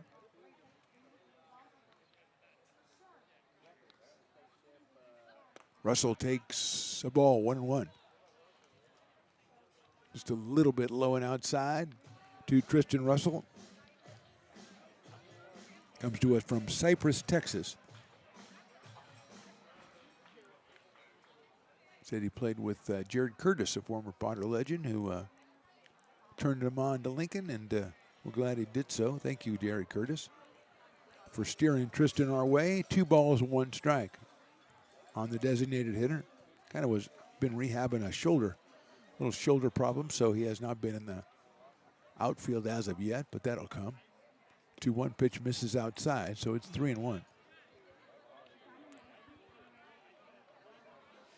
Russell with 3 runs batted in on that home run. Looking for number 4 here, but it's a 3-ball, 1 strike count. Kenneth Winters to follow. That is ball 4. That'll force a run in for the Potters. Mr. Aiden Diome will score his 4th run of the season. Russell picks up the RBI. Moving to third is Williams. Chang will go to second. Still 2 outs, and Kenneth Winters, the Carlin C. Coppin graduate, who's got himself an RBI ground out earlier in the game. Winters steps up to the plate with all the Carlin C. Coppinites rooting for him. Many not even born when he was there. That is down in the dirt for a ball. 1-0.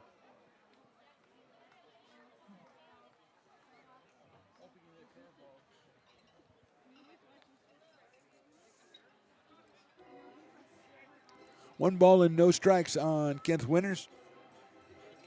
Playing shortstop for Eli Garcia's Potters today. Just a great night out here for baseball. Shadows taking over most of the field now. That is inside and low. So it's 2-0 on Kenneth Winters. Wine and Wiener Wednesday. Whoever came up with that, Raleigh, I have to give them a slight raise in pay, you think? But a little something extra in the check this week? Yeah. Pretty good stuff. The perfect promotion for the perfect day. 2-0 pitch. Chopped into the hole, into left field, knocked down by the shortstop. Nice play out there by Collins Brown. He probably saved a run, but one does score. Williams scores. It's an RBI for Winters and a single for Kenneth. Potters score their 3rd run of the inning, and they leave it 5-0.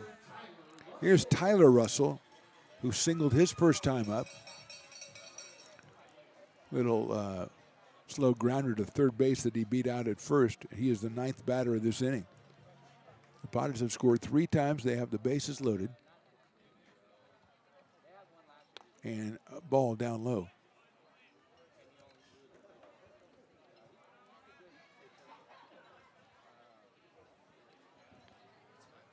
One ball, no strikes on Ty from Queen Creek, Arizona. Definitely gets the award for toughest name to say, at least for me. 1-0 pitch inside, misses 2-0.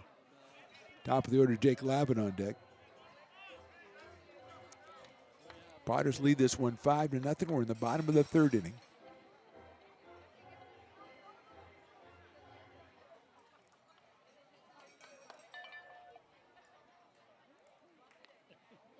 That is ball 3.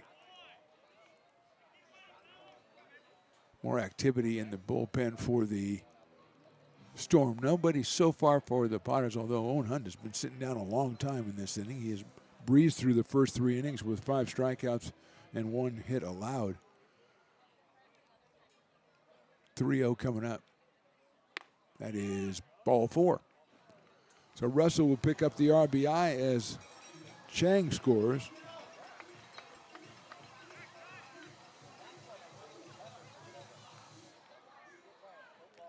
Potters have batted around here in the third inning.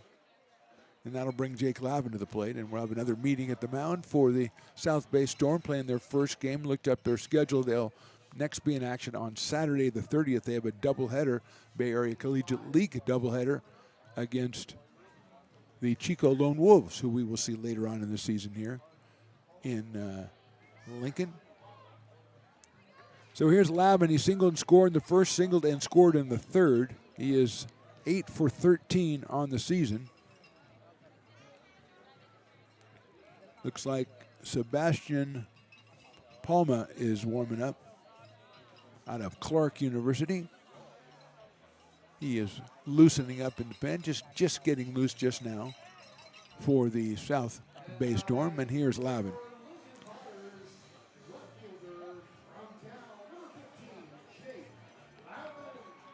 So Lavin steps in, single to left, single to right.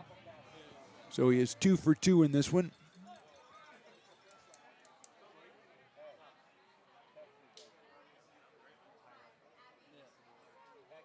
He takes the fastball inside, 1-0.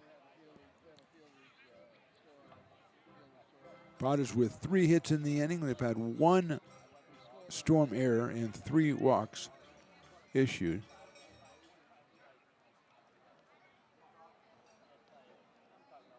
That one's down the middle for a strike, 1-1.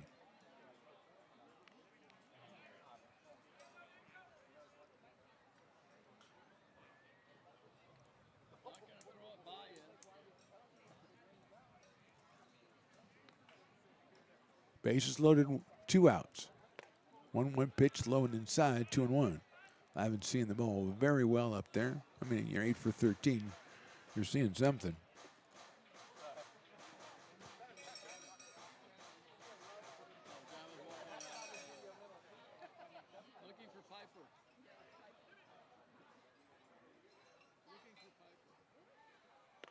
Takes that one. That's in there for a strike.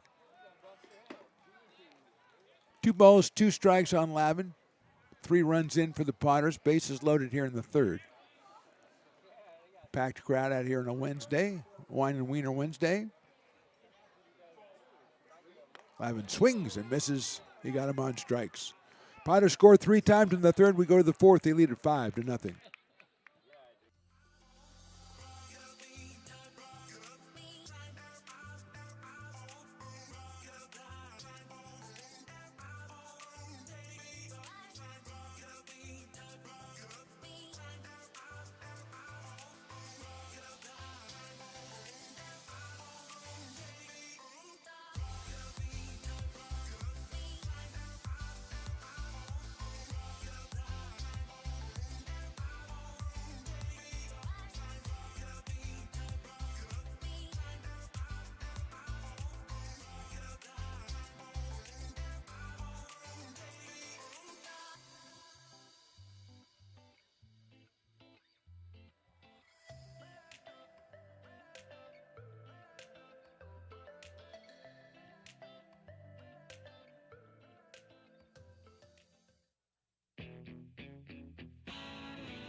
Top of inning number 4. Correction to the score. It is 6-0. 4 runs for the Potters in that third inning. Joe Plaskett will start us off. Then Max Mattiucci and Tyler Louie for the Storm. Plaskett struck out back in the first inning against Owen Hunt, who delivers outside. Owen, as we said, a long time on the bench for that third inning. And the Potters do have, it looks like they're going to start to get somebody loosening up down the right field line. 1-0 pitch is swung on and missed. He got 2 strikeouts in the first inning, 3 in the second, and then the third inning, a couple of ground outs and a pop-up. delivers that one too high, 2-1. Mattiucci, who is on deck, got the only hit of the game, a single back in the first inning.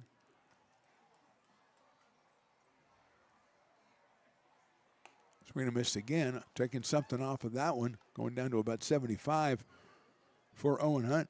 And the right-hander brings it to 2 balls and 2 strikes out of Roseville, California. And he gets him on strikes at the off-speed again. So back in the strikeout train for Owen Hunt. That's his 6th of the game. And here is Max Mattiucci, who singled in the first for the only hit, the only base runner for the South Bay Storm. Max is 6'1", 235 out of Purdue and from Bozeman, Montana. He is the designated hitter for the Storm, and he takes a breaking ball that just misses outside and probably a little bit high, 1-0. I wonder if the Fat Cat guy came up with the Wine and Wiener Wednesday. That'd be a pretty good idea. 2-0. Hey, you guys should have a Wiener Wednesday. That's a great idea. As he makes the wieners, hot dog sausages, and cold drinks, as I'm reading it off of his tent down there. That's hit out towards second, 1 hopper. Rinaldo over to first for the out. So 2 outs quickly here in the 4th for Owen Hunt, and that'll bring up Tyler Louie. The catcher struck out his first time up. 6'2", out of the College of Marin.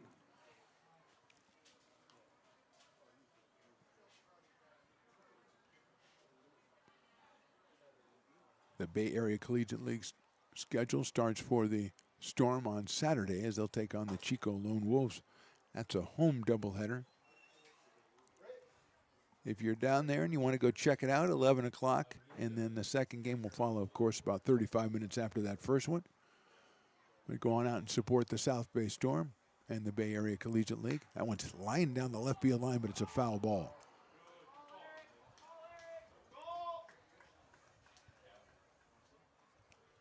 Jake Levin has to go all the way out to the corner and chase it down by where I'm told the water slides will be on Friday. So that is left field's going to be a fun place to play on Friday because you're not going to pay attention. You're going to be watching the plate, then look over the water slides or something. You know, that's what I would be doing because I have a bad, I have the attention span problem, of course. What was that? Oh. Hey, there's the mayor of Lincoln, Ray Garcia. He's got a zip code on his, Okay, if you can't remember your zip code, you have to wear a shirt that has your zip code on it, okay? Swing and a miss. It's 95648. I'll tell you what your zip code is. You don't need to wear it on your shirt. And if you do, why don't you get me one of those, okay? You know what I'm saying? I'm Riley. 1-2 on Tyler Louie. Dominic DeFeo would be next. That's outside. On a warn over there by Aiden Chang. Giving it up for the ball club as catchers often do. Kind of a prerequisite, really, for catchers. Just got to throw your body in front of the ball all the time. Just part of the job description.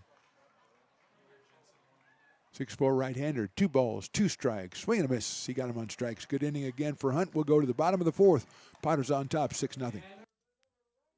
Lincoln provides all the charm of a small town, yet still provides access to excellent local medical care. At Lincoln Urgent Care, you can find expert services and a compassionate staff available 7 days a week. Our friendly front desk staff will welcome you when you come into our brand new facility.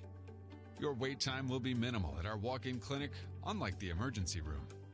From broken bones and lacerations to allergies, flu shots, and illnesses, we treat a variety of urgent medical conditions. What sets us apart is not just our central location in Lincoln, but the convenience of our extended hours, including weekends. We've become Lincoln's first choice for urgent care because we treat patients of all ages for a variety of conditions and take most insurances. We're proud to be an approved provider for veterans and welcome in our military patients. From our family to yours, we're here when you need us.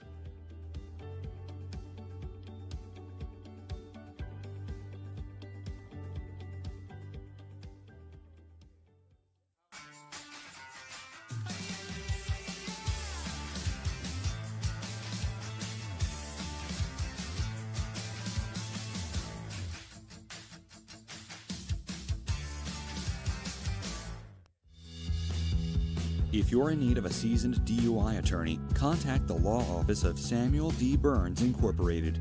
We are familiar with the laws surrounding your case, and we will work diligently to minimize the negative impact following a DUI charge. With a proven track record, Sam Burns works on your behalf to provide a positive outcome. He's been able to save his clients' driver's licenses and negotiate more favorable terms. Visit our website.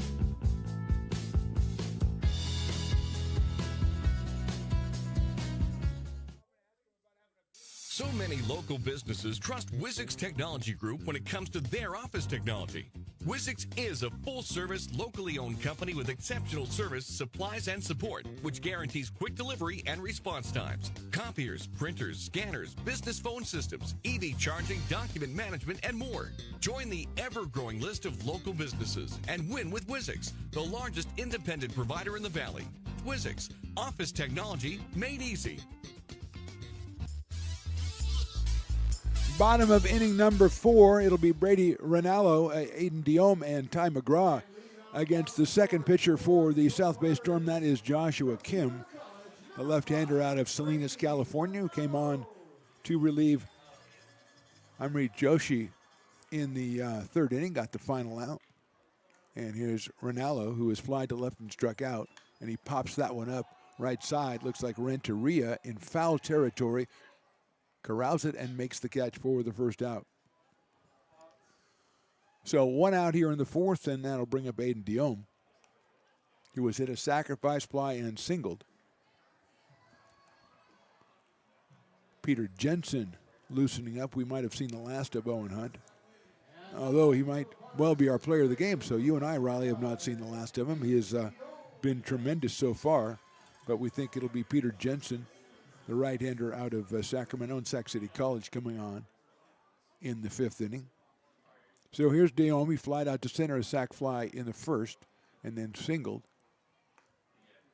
in the third. Picked up an RBI both times, so he now has 5 RBIs and 4 runs scored, and is 7 for 13 on the season, which is good.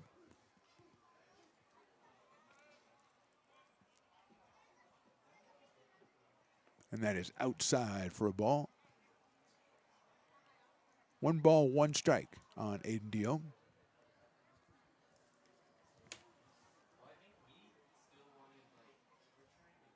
He'll be followed by Ty McGraw, the first baseman.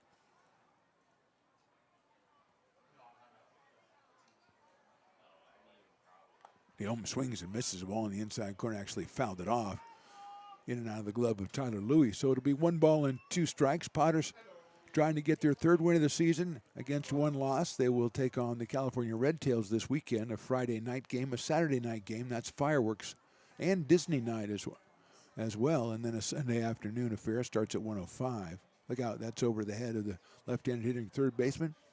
Friday again will be water slide night. That's what I'm calling it unofficially. I'm sure there's other designations for it. And then Saturday is fireworks and Disney night. So 2 big nights put together in one evening.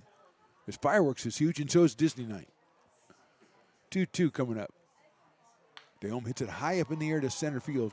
Moving over is Bergman into right center, and he'll make the catch for the out. So 2 up and 2 down for the Potters here in the 4th inning, and Ty McGraw is our hitter. He has walked and he has flied to right. Out of Gardendale, Alabama, I'm Tracy, hopefully checking out the game on YouTube, Stones Broadcast Networks, or Lincoln Potters Baseball. Subscribe to one, subscribe to both, never miss a game. Let's build up those bases, subscriber bases, that is. And leave a nice comment for Riley in the comments. He really does like that. He reads them all the time. McGraw takes outside for a ball, 1-0. If you're from Alabama, or if you're anywhere, you can put comments in. It doesn't have to be Tracy. It can be anybody. Right, Riley?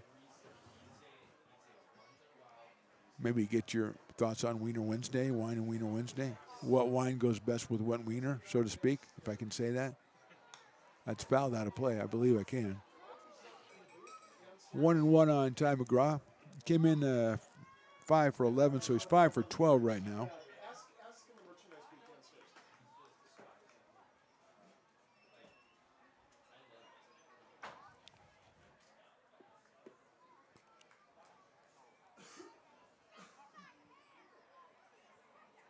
1 ball, 2 strikes.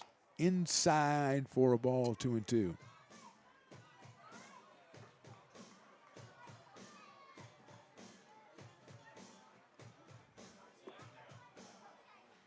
Two outs here in the fourth. Potters 6 and the Storm nothing. It's a great Wednesday out here at McBean Stadium. That's not a slogan, that's just something I just said. It's a great Wednesday. Oh, Riley's correcting the scoreboard to say it's 3-1, which I'm glad you did that, Riley, because that makes it 3-2 now, and there are people in the stadium wondering why Ty isn't going to sit down on the bench. So good job by you.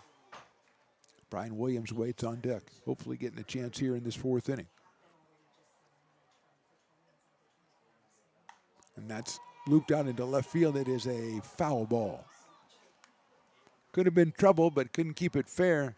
So Ty will come all the way back, do the U-turn at first base, and try it again.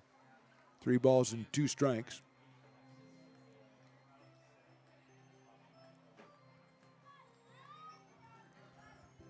McGraw, 6'3", 225 pounds. Just had a birthday a couple weeks ago.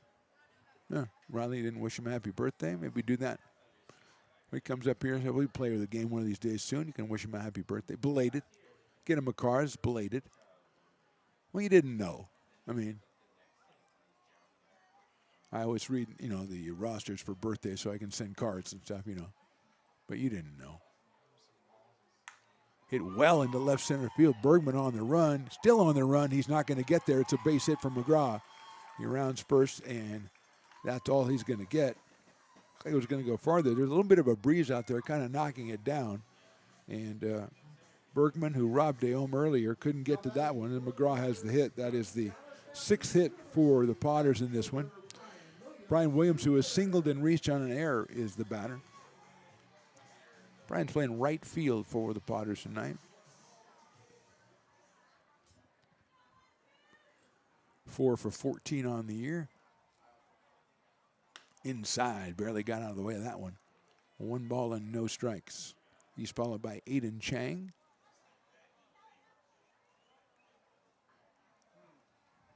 Out of Roseville, California. Williams not from Roseville, Midwest City, and we've got another balk call. Going to second base is McGraw. In my scorekeeping, a very untraditional. I just put a big B there. I'm sure I'll know what that means.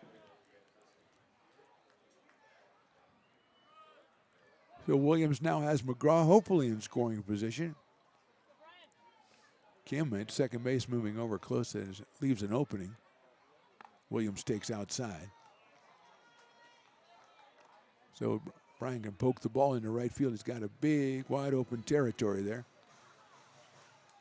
Renteria's got to kind of defend the whole thing.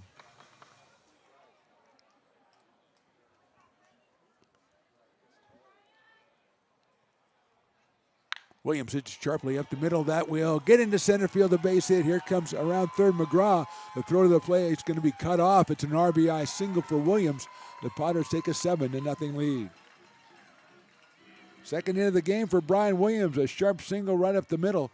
And McGraw scores easily. Bergman's throw was cut off at the second base level. And that'll bring up Aiden Chang.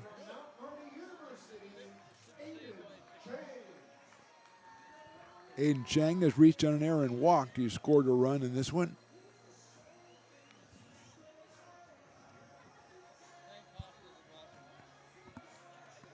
Williams with the lead at first base against the left-handed pitcher. Brian has been known to go so far in this young season. He doesn't go on that one, and Chang lines it to right field, slices it. That is a fair ball. It'll get all the way to the corner. Plaskett on the run, but Williams rounds third. He is going to come to the plate. The throw will be cut off at second base. It'll be a triple for Aiden Chang and another run for the Potters. So involved watching Brian Williams run the bases that Aiden Chang snuck into third base with a triple, an RBI triple at that, and makes it 8-0. And the Potters strike after 2 are out with a single from McGraw, a single from Williams, and a triple from Chang. And now 2 more runs up on the board for Lincoln. And here's Tristan Russell, the designated hitter, who has hit into a fielder's choice and walked. Looks like Richard Kim Richard Kim, a right-hander, 6-footer out of Point Park University. Loosening up for the South Bay Storm as Russell takes one outside for a ball, 1-0.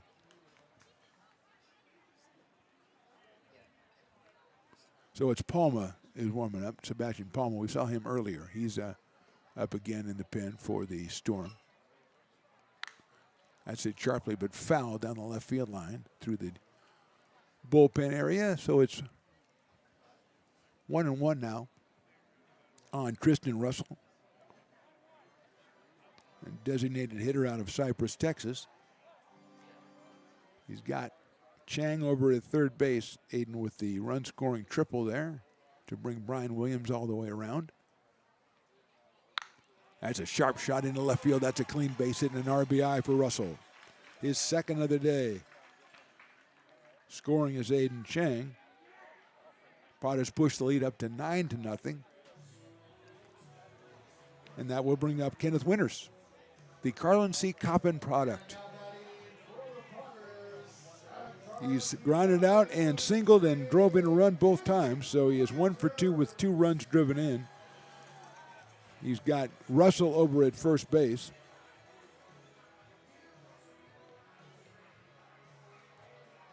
Right-handed hitting shortstop against the left-hander Kim, who sails the first pitch outside.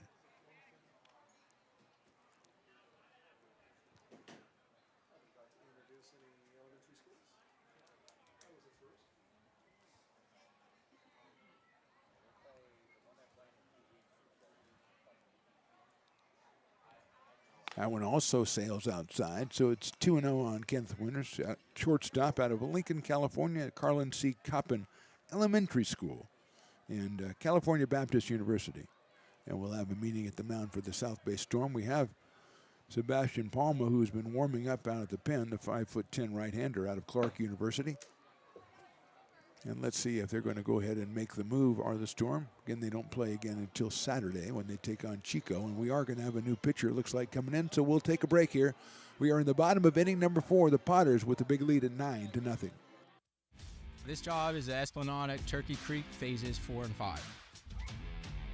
Our scope of work for this project is full scope. So we've got all the underground, all the joint trench, and all the topside included with it.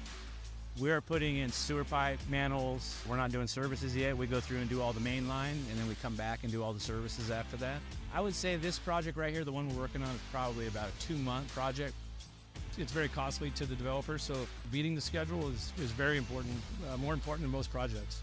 It's got a lot of groundwater, so we've got an extensive groundwater pump system in place. It's just cool to be a part of the built environment and know that for the next 100 years that people are going to use and enjoy what we've created here today.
I'm Bill Spear, North Valley president of Five Star Bank. In a time when business can feel so uncertain, we're here for you every step of the way. I know they have a lot of bells and whistles within their bank, but just the relationship piece here locally on the business side is huge for us. 5 Star treats us like we're number 1. They're right there with suggestions, with help. So I have to bank with people that have our mission in mind. We're 5 Star Bank. How can we help you?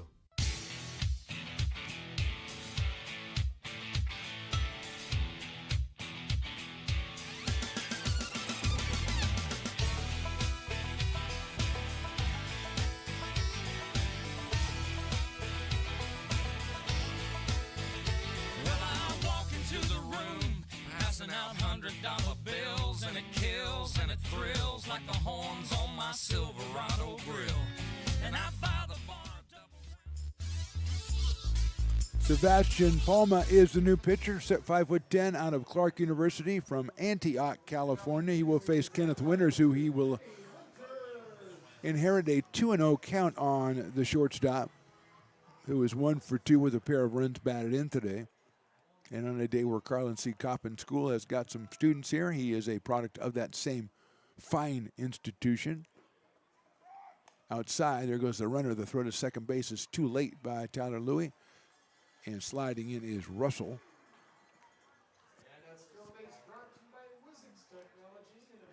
Three balls and no strikes now on Winters.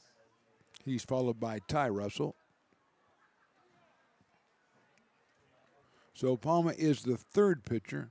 Joshi started, then Kim.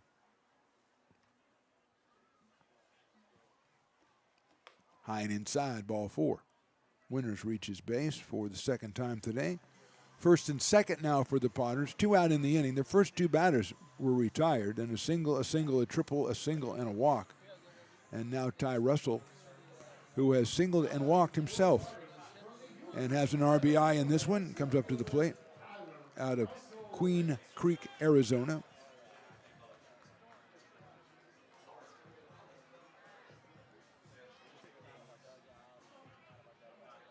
Eighth batter of the inning for the Potters here.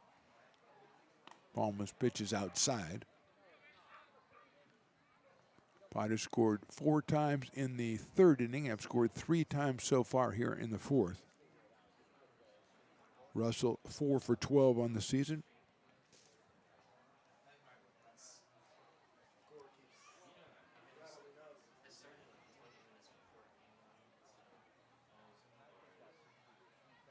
High fly ball.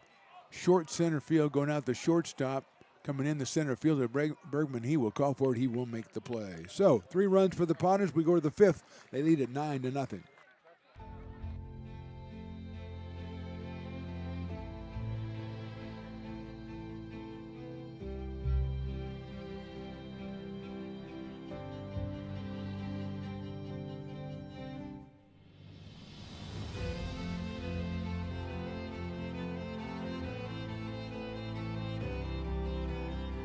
Situated on the corner of Lincoln Boulevard and 5th Street, this iconic building has been the home to several hotels over the decades, the most famous and longest running of which was the Lincoln Inn.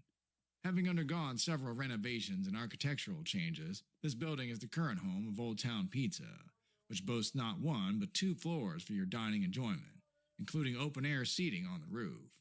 Stop in for a slice today. Or stop by the Lincoln Museum to see the 300-pound cash register that used to adorn the front desk of the Lincoln Inn. For more great history, visit the Lincoln Area Archives Museum and, by appointment only, take their free walking tour of historic downtown Lincoln. Astro Air Design Incorporated, where you feel the difference. We are a locally owned and operated heating, air conditioning, and custom sheet metal company committed to the highest quality of craftsmanship at a competitive price. Our trained and certified technicians have the knowledge and experience required to install, maintain, or repair your home comfort solutions. Our upfront pricing gives you the peace of mind because you know your price is locked in. Call Astro Air Design Incorporated today. Here in Michigan, we do more than just survive the winter. We thrive during it. You simply can't keep us away from what we love most: great times and amazing beer. The snow transforms the landscape and lays the path for adventures yet to be had. Trails ready to be explored, and freshly groomed hills ready for the first run of the day. And later, as the sun descends, it's time to unwind with great conversation and even better friends. Experience a taste of Michigan winter with Founders Brewing Company, born and brewed in Michigan. Top of inning number 5, Potters on top 9-0. Our new pitcher is Peter Jensen out of Sac City College. He is making his second appearance of the season. He pitched in the season opener on Saturday. Had one of everything: 1 inning, 1 hit, 1 run, 1 strikeout, and 1 walk. And he will come on in relief of Owen Hunt, who was simply magnificent. 4 innings, 1 hit, 7 strikeouts, and no runs, and no base on balls. Dominic DeFeo will be the first hitter. The third baseman struck out his first time up back in the second, so he will be leading off here in the top of inning number 5.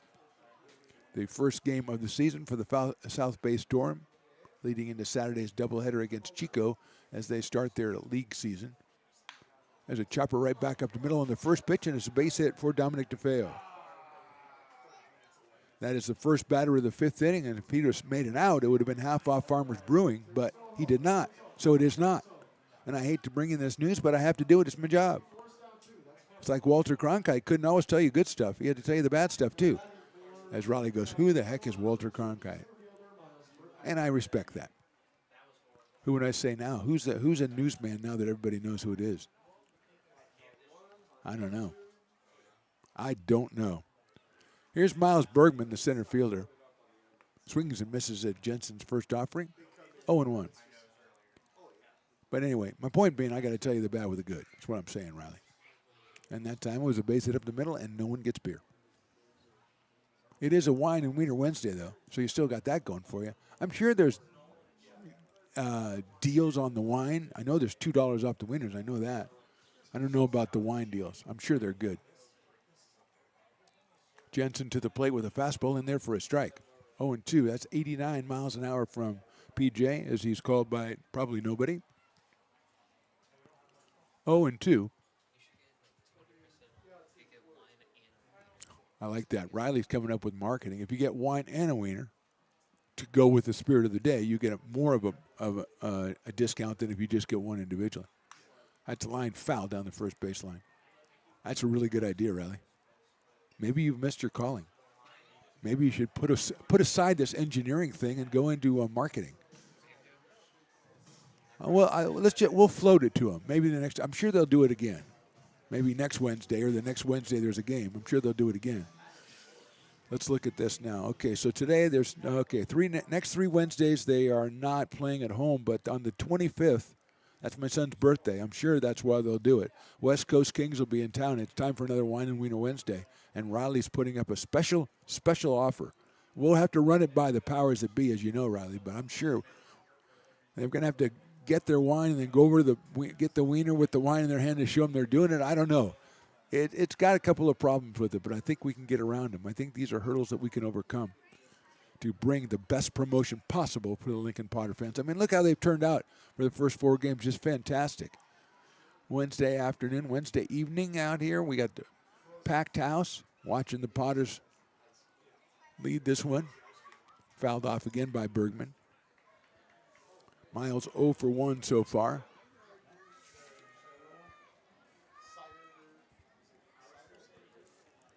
From Lafayette, California. 0-2 on. Actually 1-2 according to, well, I don't know, I couldn't see. Did he have a finger up? That was, okay, 0-2. That was just a very tall knuckle. It looked like a 1-2. Short lead at first by DeFeo. Here's the pitch. It's outside. A slider missing. Aiden Chang behind the plate for the Potters at third. Dion. Winners at short.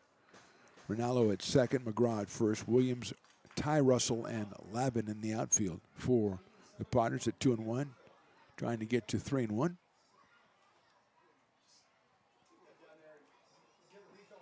There's a 1-2. Popped up right side. Giving chase Rinaldo. He is going to go all the way into foul territory and make the catch. No, it bounced off his glove. Foul ball, so it doesn't, no harm there. But an out not recorded for the Potters.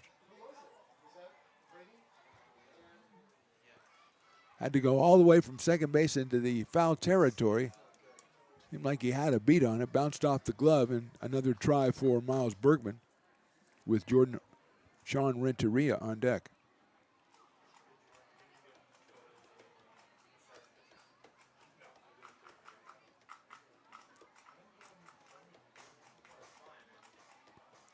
So it stays at 1-2 on Bergman.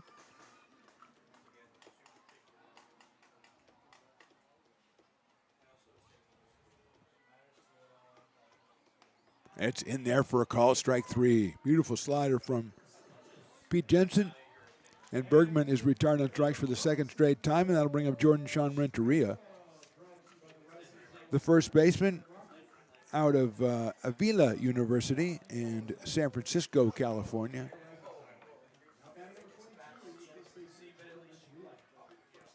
Struck out his first time up in a second inning, which Owen Hunt struck out all 3 batters he faced.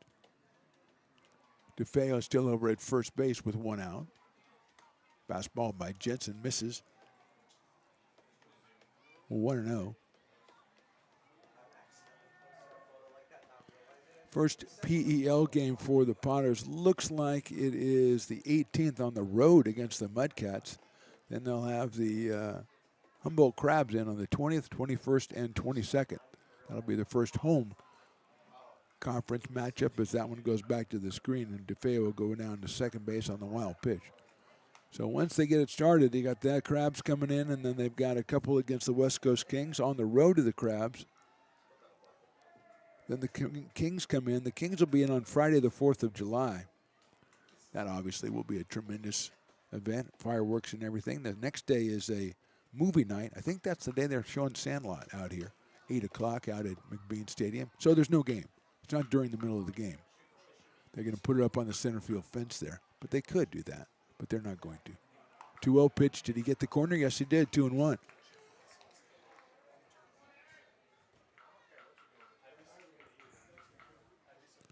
Nixon Collins Brown is on deck. Oh, Nixon Collins Brown. That's pretty good, huh? That was not very good, no. Thank you, Riley. That one's right in there for a strike again, 2-2. That one I think was my best. I think I'm not just stop now because I think that I really nailed it right there. Well, I mean, he's from Sydney, Australia, so I've got to pay tribute. 2 balls, 2 strikes, 1 out, 1 on here in the 5th.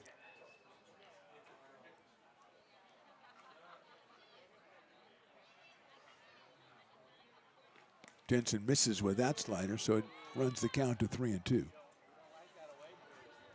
Renteria, 6'4", 240. So a big guy up there with a 3-2 count. Slightly open stance for Jordan. Swings and fouls it into the catcher's glove for the strikeout. Second strikeout for Jensen, second in a row, and Nixon Collins Brown will be the hitter. Ryan Payton was listed as the shortstop, and then Nixon Collins Brown came up and batted for him his first at bat, so that really never got to the bottom of that. But he inherited the Dueling Dogs moniker, so he is the Dueling Dogs batter. The last time up he bounced back to the pitcher. That was Owen Hunt at the time, and so let's hope that the fans who were disappointed by not getting the Farmers Brewing Company at half off can get a Dueling Dogs, go down that first base line to the Brick and Barrel backyard as Brown watches one down low for a ball. Get down in line down there. They're doing a pretty brisk business down there already today. They could have a beer and brat Tuesday or something. Well, I'll work on that again. Just not coming up with them like you, Riley. That one's outside, 2-0. So the fans, thirsty fans, it's only the 5th inning. They need a beer, Riley.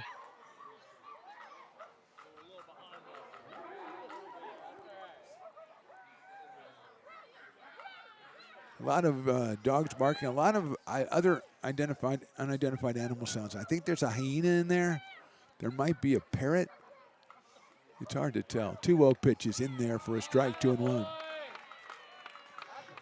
Good-looking fastball from Jensen at 85.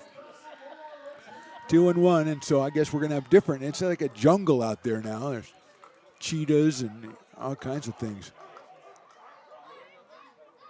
I think there's just some kids that are screaming. They're not trying to be any animal. I salute that, by the way. That's got to be a strike. No, it's a ball, 3-1. Come on, ump, aren't you thirsty? 3 balls, 1 strike. Okay, so it was a little outside. Okay, all right. I just want the fans to get their beer, Riley. And you do your Nixon. It's 3-1. Sorry, it's not 2-2. The scoreboard says 2-2. You can do your Nixon, but it's not 2-2. Strike 2, and half the Potters leave the field, and every Potter leaves the field. What's going on? I guess that was a call strike. We thought it was a ball. It was a call strike. The umpire, hey, everybody's thirsty. Let's get some beer. Bottom of the 5th coming up, Potters on top. Hi, Bill Evans, President of the Placer County Association of Realtors. We're in the store, our conference facilities, an amazing team that helps keep together an amazing organization. And we thank them all. This organization can't do what it does and can't run the way it runs without the help of so many members volunteering their time. The success of the Placer County Association of Realtors is largely dependent on our active volunteer members to help our organization and industry. The work of our committees greatly impacts our ability to champion efforts across the board and giving back to the Placer County community wherever we can. Like all service organizations, I wanted to serve. And getting involved with the affiliate committee was the perfect way to do that. I love being able to serve my community with my business friends and other leaders and give back to those who are in need.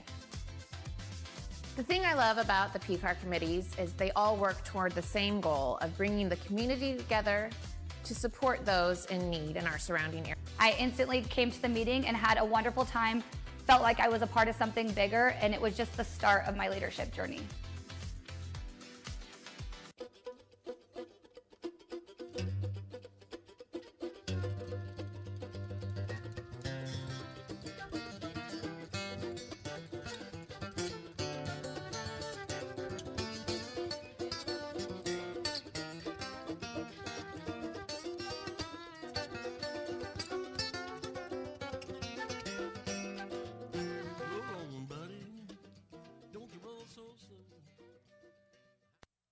Being a laborer means everything. It was what took care of me when I was growing up. It's what takes care of me now. Because of President Biden and the money he's put into infrastructure, the need for our workforce to expand is out of this world. When our members are able to go to work on these big projects that are funded by Biden's economic investments, it means continued growth in their wages, in their pensions, in their health benefits. It means they're going to be able to take care of their families.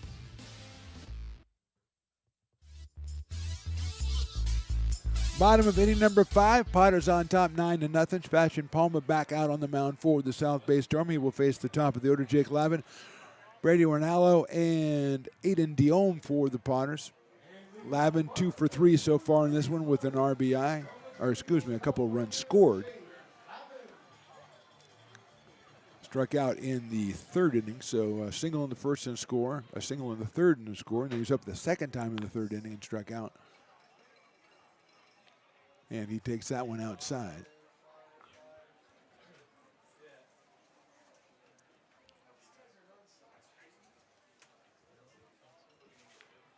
One ball, no strikes on Jake. Takes that one for ball 2. 2 balls and no strikes. DeFeo at 3rd, Collins Brown at short, Kim at 2nd, and Renteria at 1st for the Storm. Conti, Berkman, and Plaskett in the outfield, and Louie behind the plate. Ball 3. No activity in the pen for the Storm. On the roster we were given, they have 8 pitchers listed. They have a doubleheader coming up on Saturday. 3-0 pitch, ball 4. So Lavin gets the 4-pitch walk. He goes down to first base, and Brady Ronaldo will be the hitter. He has struck out, fly to left, and popped to first in his Potters debut.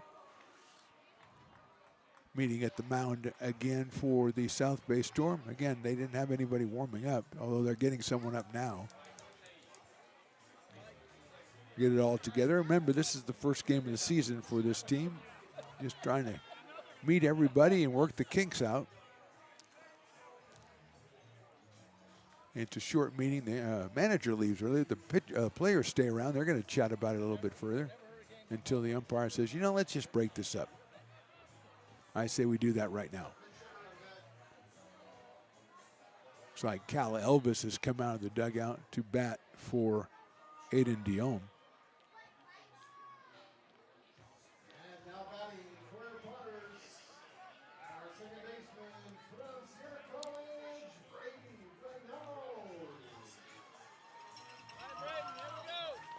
So Brady Ronaldo is the hitter with Lavin at first base. And they will go over to first base.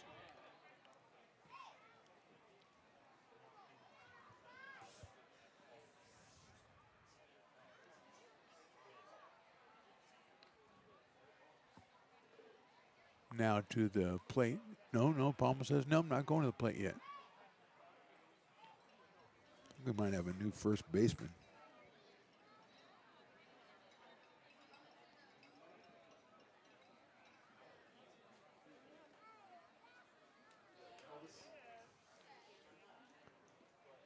Here's the pitch, is high and outside for a ball. Yeah, it looks like number 18.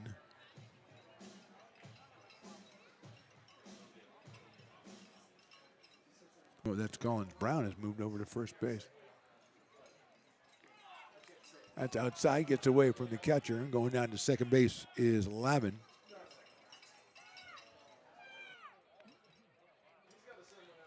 So Collins Brown is now over at first base. I have to check on the shortstop and see who is taking over there. As Ronaldo here with a 2-ball, no strike count.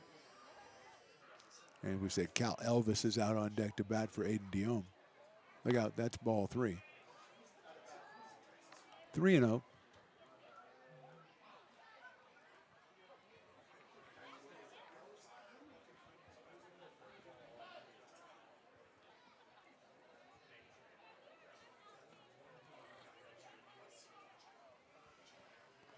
We got ball 4, goes all the way back to the screen. Going to third is Lavin. And Ronaldo gets the base on balls.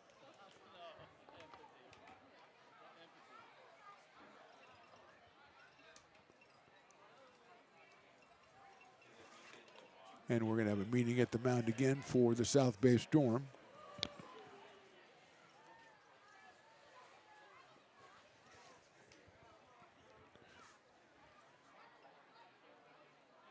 As Ronaldo goes down to first base. So we have first and third, nobody out here in the 5th inning. Potters on top 9-0. Mark the Phenom Low along with Riley the engineer, Willie Preston on the PA. Carson and Luke are doing the job over there. The interns on the track man and the point streak and all that stuff. Who else is in here? Oh, Jordan Jordson's in here. Oh, man. We got a pitching change, thank goodness, and so we'll take a break here with the score 9-0 Potters. American River College is a top-tier community college sports program that provides student athletes with the opportunity to thrive both athletically and academically. ARC Athletics is currently ranked 5th in the state and 2nd in Northern California. With over 19 sports programs, our athletes compete with the region's best athletes. Our diverse and dedicated coaching staff helps athletes develop the skills necessary to compete at the next level. Start your community college athletics journey with us. American River College, Sacramento's best athletic program. Go Beavers.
We are back. Terry Baker, the new pitcher for the South Bay Storm out of Central Christian College of Kansas. And he is from Oakley, California, and he delivers a fastball right down the middle for a strike.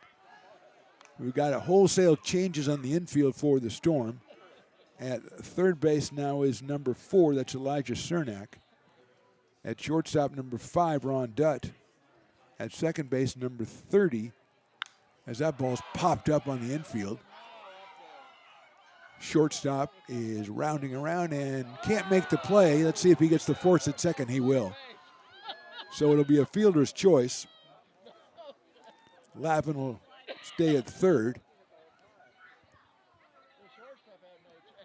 That was Cal Elvis, and he gets the fielder's choice. He'll go to first. And the ball hit the ground and was taken by the new shortstop. That is Ron Dutt, and he underhanded it to second.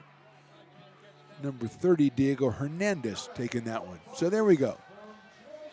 So a new infield, and Ty McGraw coming up to the plate. Lavin at third, now Elvis at first.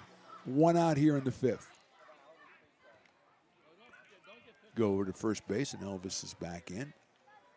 And Nixon Collins Brown has moved from shortstop to first base.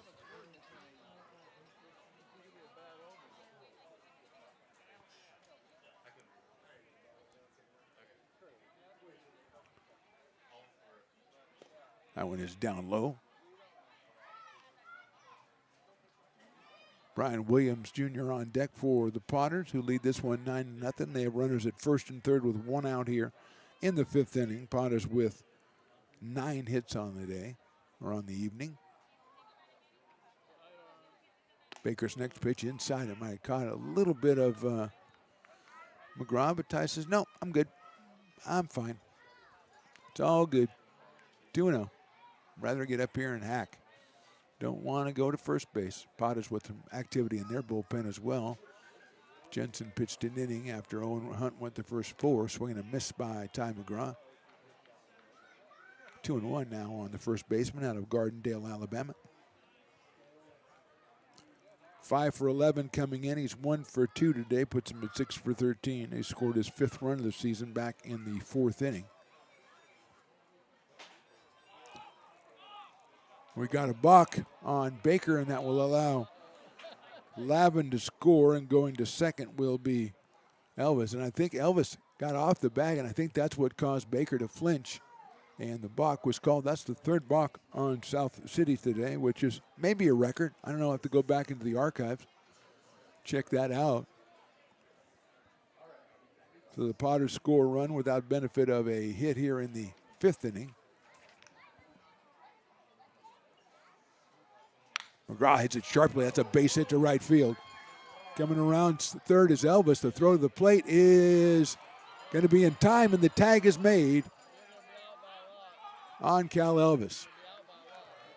So a good throw from right field by Plaskett, if it's still Plaskett out there. A single for McGraw. Thrown out at the plate was Elvis for the second out. And that will bring up Brian Williams Jr. Bobby Remedi, the right-hander in the bullpen for the Potters. See if he comes in. That's what Eli has been doing so far. He gets his starting pitcher 4 or 5 innings, and he brings in seemingly a reliever an inning to work after that. And Jensen work the 5th for the Potters, who now lead at 10-0. Just an excellent throw from Plaskett out there in right field. Had Elvis by a mile, as they say, at the plate. And with 2 outs, Williams, who's got a couple of singles and reached on an errand, scored a couple of runs and drove one in, comes up to the plate.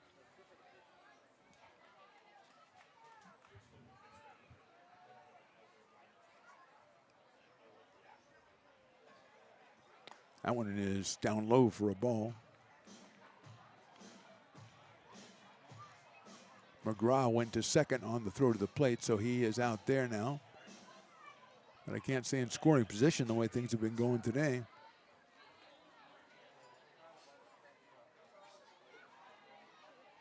Baker, the 4th pitcher for the South Bay Storm, and that pitch is fouled back by Brian Williams Jr. 2 balls and 1 strike. Brian was 3 for 12 coming in and 2 for 3 today, so 5 for 15, 333 on the season. Scored 2 runs today. Piper the Peacock wandering around, still maintain. He's got that big dance contest rally he always does in the top of the 6th inning. So keep your cameras on that, as it's really the best thing he does. It's a tremendous job at the dance contest. He's the Dick Clark of the Summer Baseball League. So it's 2-1 on Brian Williams Jr.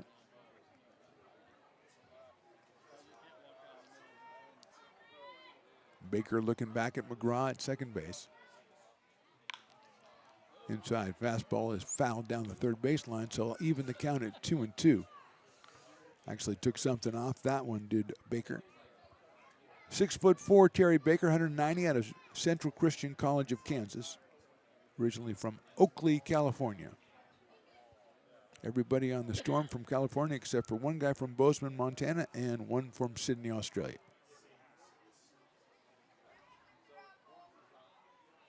That one outside will go all the way back to the backstop, and McGraw will make it to third. And a full count now on Brian Williams Jr. Looking for his second run bat in of the night. He drove one in with a single back in the 4th inning. He almost had one in the 1st inning, but McGraw was thrown out at the plate by Joe Conti from left field. Plaskett with a runner thrown out here in the 5th inning as well.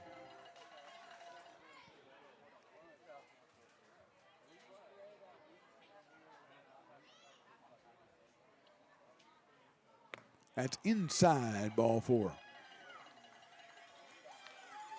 Third walk of the inning from the Storm's pitchers, and with runners at first and third.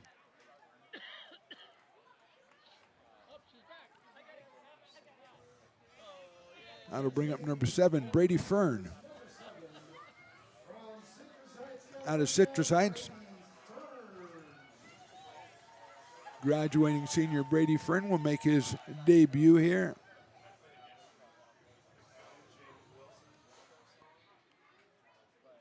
So Chang is done for the day. Fern takes on the outside corner for a strike. Aiden was 1 for 2, scored 2 runs and drove 1 in with a triple back in the 4th inning. Is on base all 3 times, a walk and an error. And so Brady Fern will take over, and as Baker's going to go over to first base on Williams. Fern listed as an infielder, 5'9", 165 out of Citrus Heights, undecided on the college right now.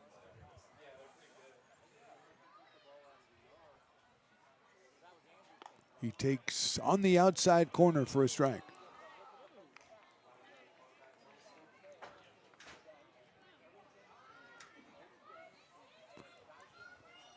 Oh, 0-2 now on Brady.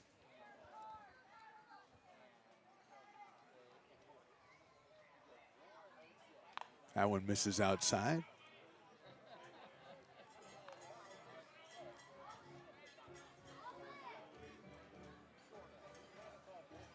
One and 2 on the pinch hitter. Tristan Russell scheduled next for the Potters, who lead this one 10-0.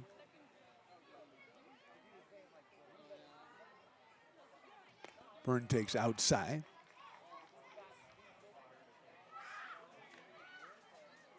Ty McGraw over at third base. And Williams at first. Lavin scored to put the 10th run up on the board for the Potters earlier in the inning. His 3rd run scored today. Fern dribbles one back to the mound. Baker's going to have to hurry. He's going to bobble it and safe as everybody. So McGraw scores. Williams will go to second. Fern to first. 2nd run of the inning for the Potters. And that will bring up Tristan Russell. Scheduled anyway. So Fern takes over at first base. Williams now at second base. And Tristan Russell, the hitter. He is hit into a fielder's choice, walked and singled. He has 2 runs batted in and a run scored.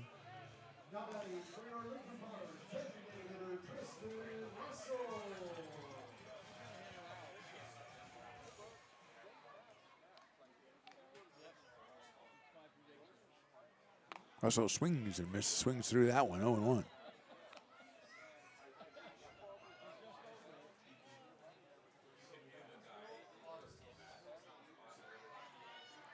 No balls, 1 strike on Russell.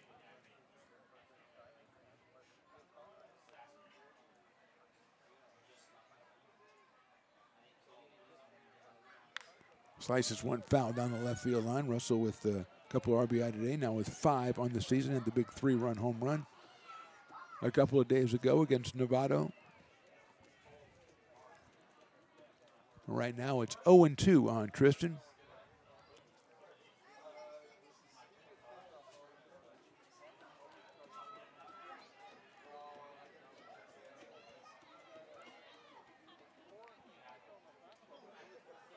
High and inside, the fastball from Baker.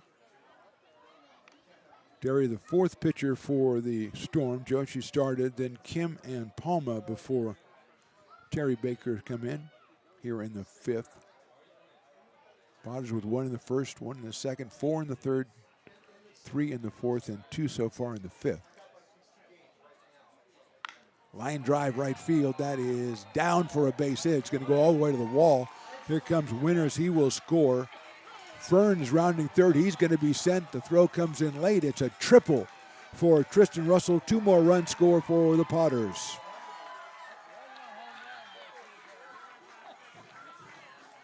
So Russell has 4 runs batted in now on the day, and the Potters lead it 13-0.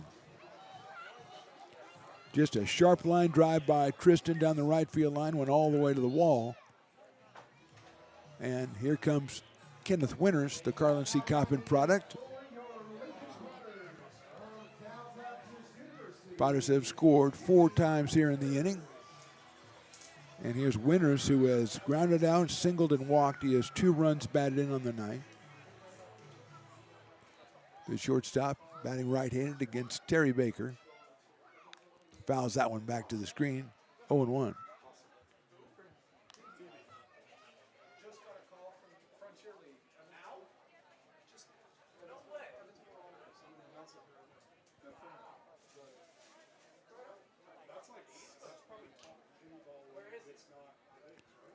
Oh, 0-1 on Kenneth Winters. That is a little bit low, 1-1. Russell over at third base. 2nd triple for the Potters today. Aiden Shang with 1 back in the 4th inning.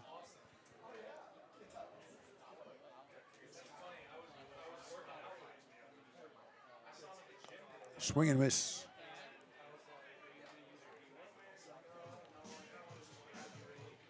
One ball, 2 strikes. Ty Russell in the on-deck circle, batting in the number 9 spot for the Potters today. Winters takes inside and low.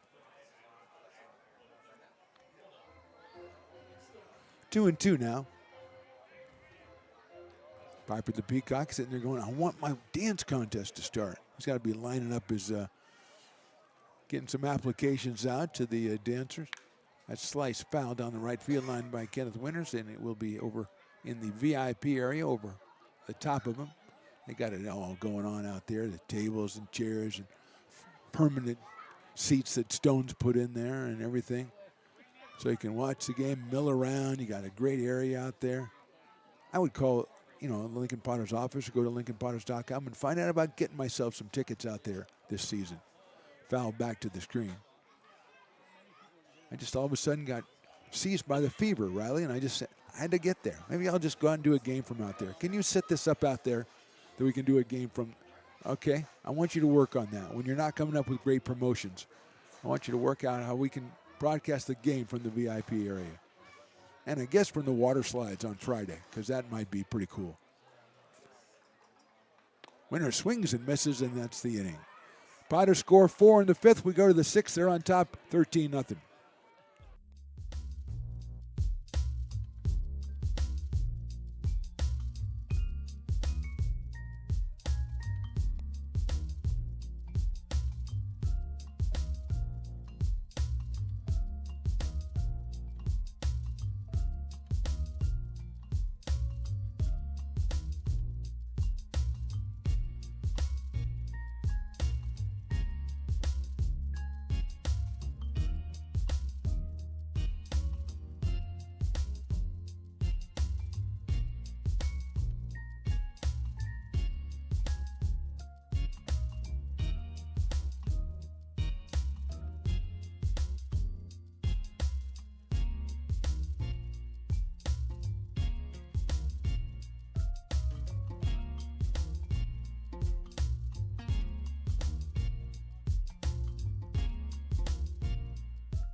Lincoln provides all the charm of a small town, yet still provides access to excellent local medical care. At Lincoln Urgent Care, you can find expert services and a compassionate staff available 7 days a week. Our friendly front desk staff will welcome you when you come into our brand new facility. Your wait time will be minimal at our walk-in clinic, unlike the emergency room. From broken bones and lacerations to allergies, flu shots, and illnesses, we treat a variety of urgent medical conditions. What sets us apart is not just our central location in Lincoln, but the convenience of our extended hours, including weekends. We've become Lincoln's first choice for urgent care because we treat patients of all ages for a variety of conditions and take most insurances. We're proud to be an approved provider for veterans and welcome in our military patients. From our family to yours, we're here when you need us.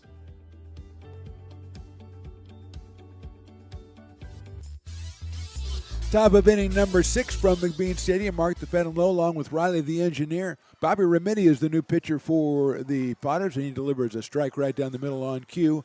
The right-hander making his second appearance of the season. Comes to us out of Folsom, California, at Benedictine University. He pitched an inning on Sunday. 1 hit allowed, 1 strikeout, no runs. That one's chopped out to shortstop. Big hop bar winners. And he is across the diamond. Takes McGraw off, but McGraw slaps the tag on Brandon Kim, and he is retired for the first out of the inning.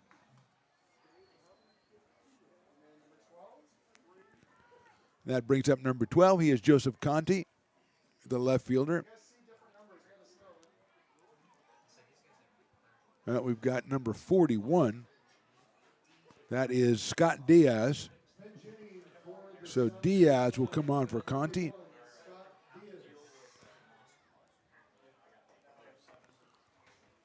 So Diaz making his first appearance against Remedi.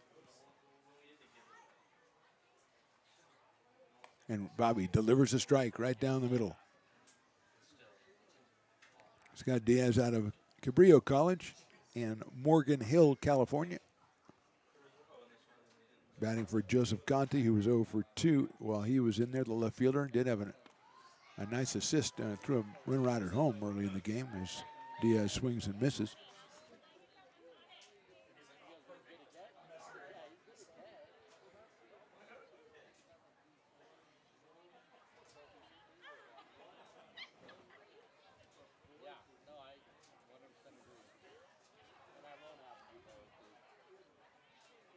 That one is outside.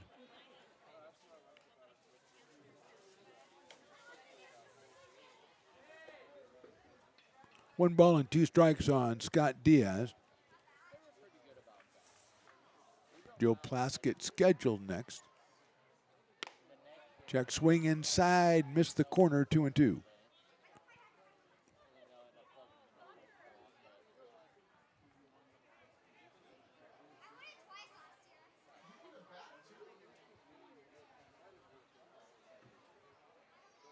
Two balls, 2 strikes, 1 out. Here's Remedi's pitch. Swung on and missed. He got him on strikes. So Diaz strikes out, pinch hitting for Conti. And let's see who we have next here for the South Bay Storm. That's number 32, maybe.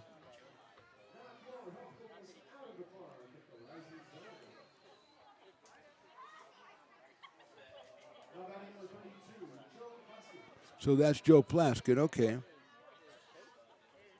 So Plaskett still in there.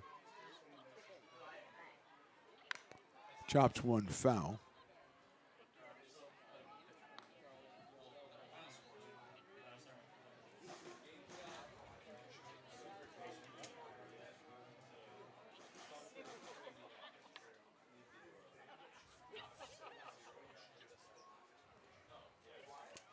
Oh and 1 on Plaskett.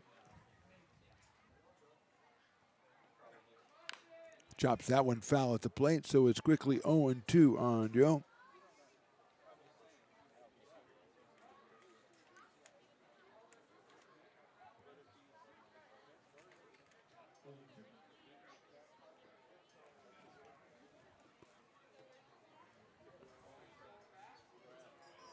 Bobby Remedi, third pitcher for the Potters.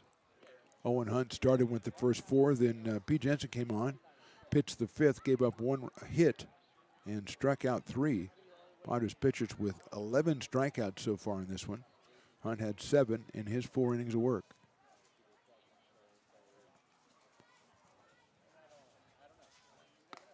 Fastball in there, call strike 3. Good inning for Remedi. 2 strikeouts and a 1-2-3-6. We go to the bottom of the 6th. Potters on top 13-0.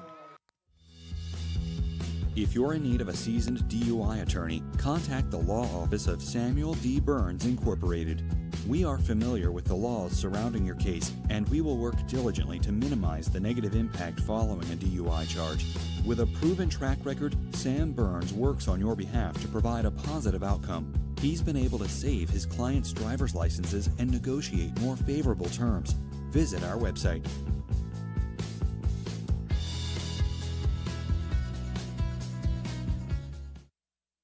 So many local businesses trust Wizix Technology Group when it comes to their office technology.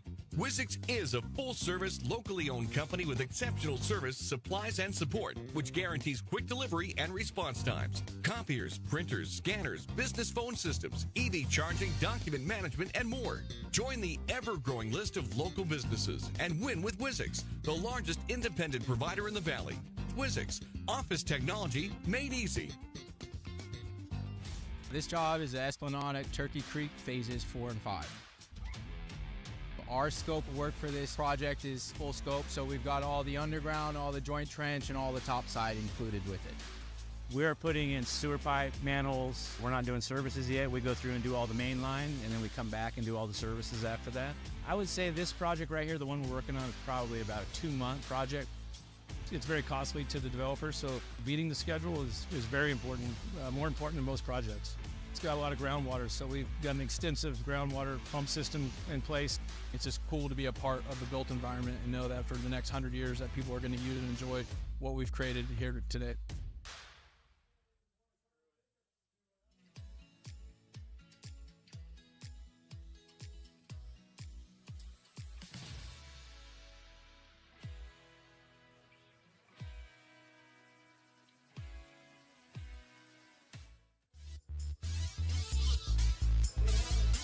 Bottom of inning number 6 from McBean Stadium. Potters on top big. We have the spinning bat race where you spin around 7 times and run down to first base to try to tag Piper the Peacock. It was great the last game. 2 guys ran into each other. This time, if you're doing the spinning bat race, please do not carry the bat with you because it really is scary if you're lurching out there with a bat in your hand. It is not a good look. Ty Russell is the hitter. Terry Baker, the pitcher, and the first pitch is in there for a strike. Russell has singled, walked, and flied to center. Yeah, he just came out of there looking a little worse for wear with a bat in his hand, and I was not comfortable with that. Saw a couple of players dodging out of the way. Yeah. 1-1 after that one goes back to the backstop. Russell to be followed by Jake Lavin and Brady Ranallo. Here in the bottom of inning number 6. Potters with 1 in the first, 1 in the second, 4 in the third, 3 in the fourth, and 4 in the fifth to open up a big lead here on this Wednesday afternoon with a great crowd out here. That one is down low. It's a Wine and Wiener Wednesday. And I think people have been enjoying it in the spirit of the season. And they really do. Again, don't carry the bat with you if you're doing the spinning bat race. We appreciate you coming out. We appreciate you participating in the activities on the field. It makes it fun for everybody. Hit sharply out to shortstop. That's Dutt out there across the diamond. He'll get him at first base for the out.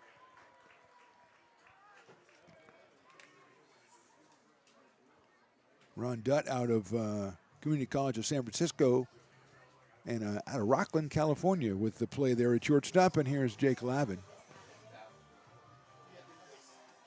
Jake has singled, struck out, and walked. He scored 3 times. Out of Laguna Beach, California, Jake Lavin, left-handed left fielder, pops that one up out of play. He's also done some time at second base for the Potters early here in the season. Eli Garcia carrying on the tradition of Ryan Stevens, who likes to put guys in different positions. As you go back to your school after the summer break and tell the coach, hey, I can play this position now, or I can play this position now. It really helps you, because you're getting into a situation where everybody can hit. That's an off-speed pitch, swung on and missed. So the more you can do defensively, the more versatile you are, the better it is.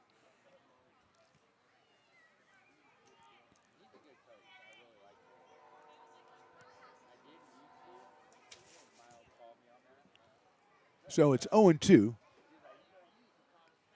Lavin pops that one up. Center field. Bregman's going to have to come in. Second baseman moving over. Second baseman makes the play. And that is Hernandez, Diego Hernandez with the play for second out. Didn't think it was going out to the outfield, but the infielders didn't start to move. I wonder what was going on. And finally, Hernandez moves over and deigns to make the catch for the second out. And here's Brady Rinaldo. He's struck out, flied out, popped out, and walked, has Brady in his opening appearance as a Potter, coming off a great season with Sierra College. The Wolverines making it to the Final Four of the state tournament. And Brady earning all-league action for the Big 8 Conference, which is a tremendously tough league here in Northern California. Takes on the inside corner for a strike. He does stand very close to the plate, so even though that was close to him, it was in there for a strike. Cal Elvis on deck, who came on for Aiden Dion back in the 5th inning and took over at third base. 0-1, that one is a little bit inside. Sails in there from Terry Baker. 80 miles an hour from the 4th pitcher for the South Bay Storm, who were just getting started on their season. They've got a big doubleheader in Bay Area Collegiate League action on Saturday when they host the Chico Lone Wolves, 11 o'clock for the first game. Swing and a miss, 1-2. I would tell you where it is. I don't know where they're playing their home games. But if you're down there and you're a fan in the area, check it out. Go to their website and do the necessary detective work, which I suppose I could try to do for you, but you never know, I get lost. Outside for a ball.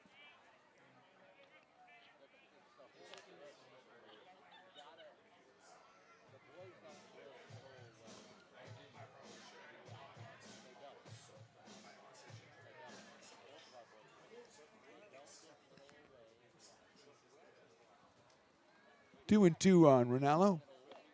Swings and misses. Good inning for Terry Baker. 1-2-3 in the bottom of the 6th. We go to the 7th. The Potters on top, 13-0.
Top of inning number 7, it'll be, well, we never know these days. It's supposed to be Max Mattiucci. Just an exciting announcement made by Willie Preston, the best in the business on the PA. Potter legend Nolan Thebe out of William Jessup University, who was our closer last year, and just got a call just today when he's at the game, Riley. He's at the game, he gets a call from the Frontier League. The Evansville Otters signing him to a contract. He's off to play some Frontier League Pro Bowl, my friend.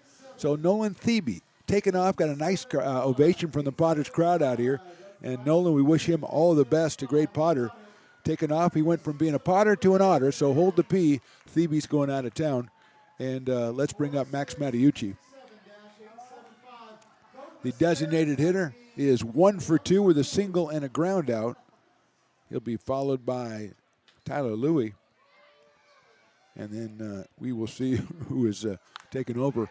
There's a slashing line drive out of play. We think it's going to be Elijah Cernak, who took over at third base. But you got to keep your options open when you're doing these summer league games. You never really know. People who are out of the game suddenly appear at the plate. You never know. That one is fouled back. So Bobby Remedi out there for his second inning of work. Owen Hunt went the first 4 innings, gave up 1 hit, struck out 7. Peter Jensen, 1 hit, struck out 3. And now at Remedi, who went through the 6th inning, 1, 2, 3, and struck out 2. He has 2 strikes on Mediucci. Fastball misses the inside corner. 1 ball and 2 strikes.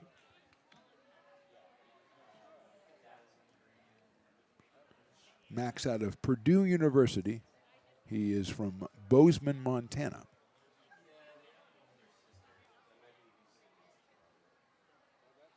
Swings and misses into the catcher's glove. Actually a foul ball, but same result, a strikeout for Remedi, his 3rd in a row, and that will bring up the catcher Tyler Louie.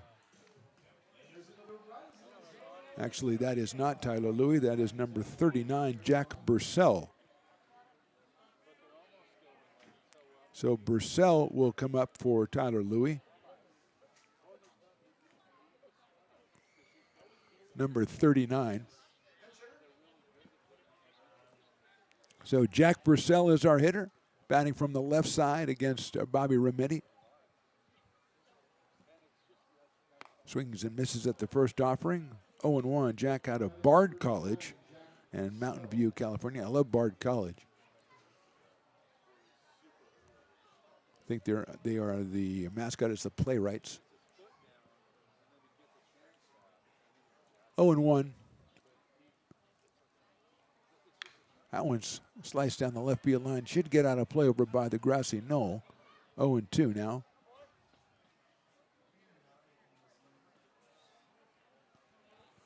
Information pouring in about where the Storm play. PAL Stadium in San Jose. So there you go.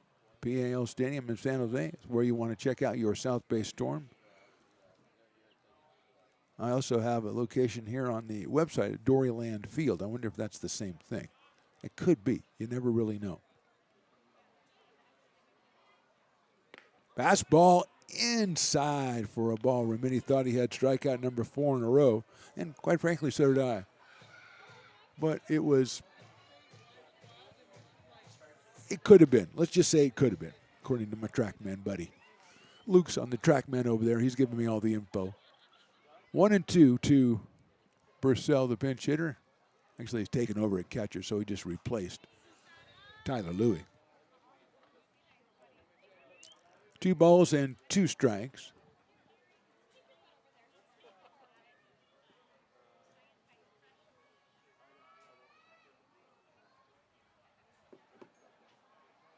That one is well inside, 3-2.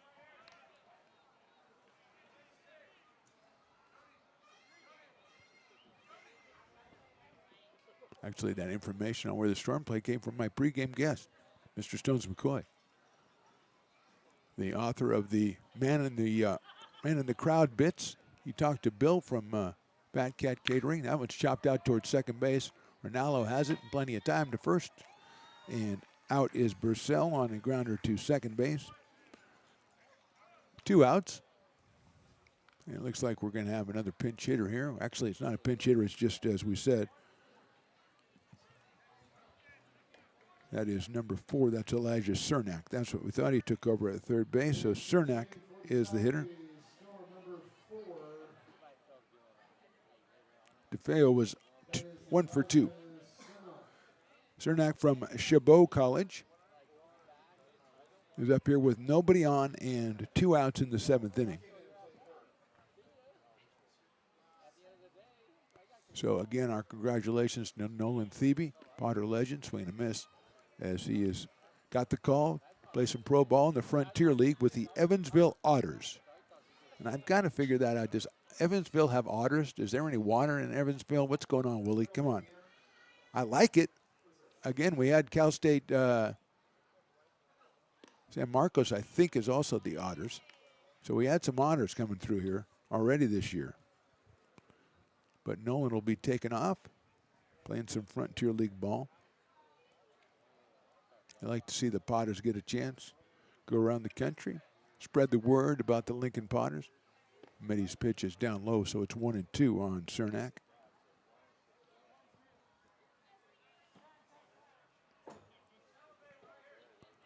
Ball coming out of the bullpen.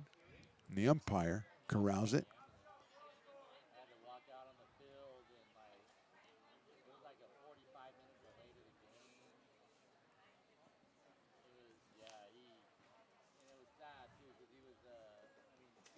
One and two.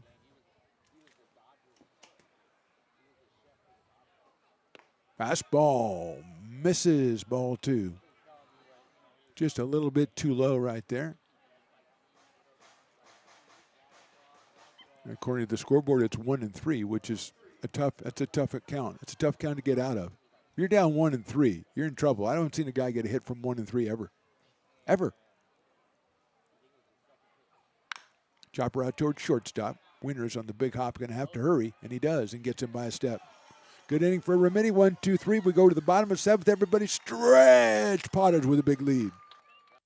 I'm Bill Spear, North Valley president of Five Star Bank. In a time when business can feel so uncertain, we're here for you every step of the way. I know they have a lot of bells and whistles within their bank, but just the relationship piece here locally on the business side is huge for us. 5 Star treats us like we're number one. They're right there with suggestions, with help. So I have to bank with people that have our mission in mind. We're Five Star Bank. How can we help you?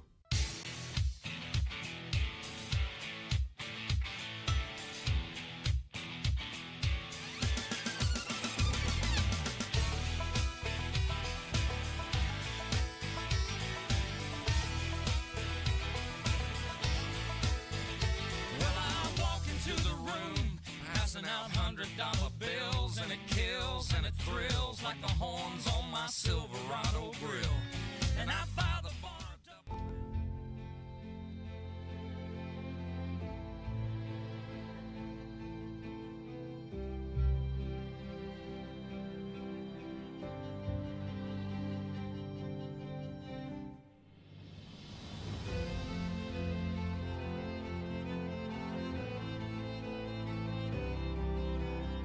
Situated on the corner of Lincoln Boulevard and 5th Street, this iconic building has been the home to several hotels over the decades, the most famous and longest running of which was the Lincoln Inn. Having undergone several renovations and architectural changes, this building is the current home of Old Town Pizza, which boasts not 1 but 2 floors for your dining enjoyment, including open-air seating on the roof. Stop in for a slice today. Or stop by the Lincoln Museum to see the 300-pound cash register that used to adorn the front desk of the Lincoln Inn.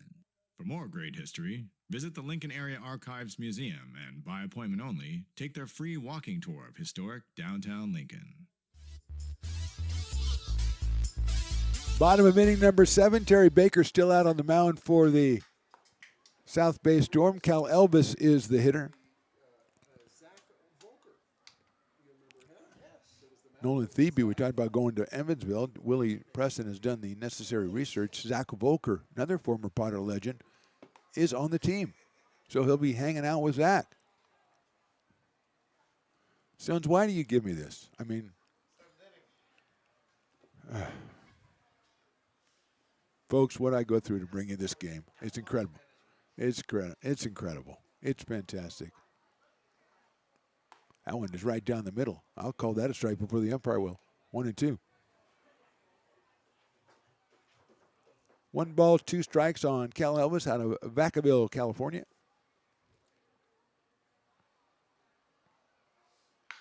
Lines that ball nice off the glove of the shortstop.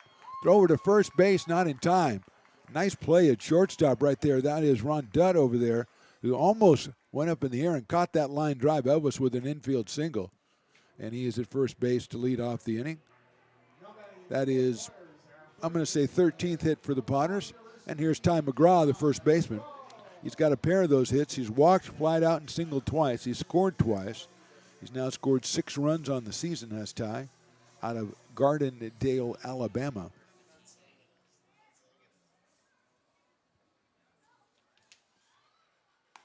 First pitch is on the outside corner.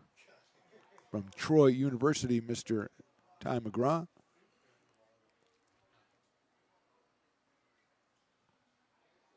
Potters off tomorrow. We'll be back here on Friday night It'll be warm, but we got that figured out. Got the water slide working down the left field line, according to my friend Luke.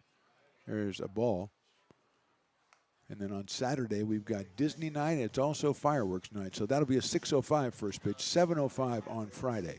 And then Sunday, we're taking on the California Red Tails all weekend. Red Tails also members of the BACL, just like the South Bay Storm. McGraw lines one foul out into the parking lot. Hopefully your car's not out there. So the Red Tails are in town Friday, Saturday, and Sunday. Sunday, 1:05.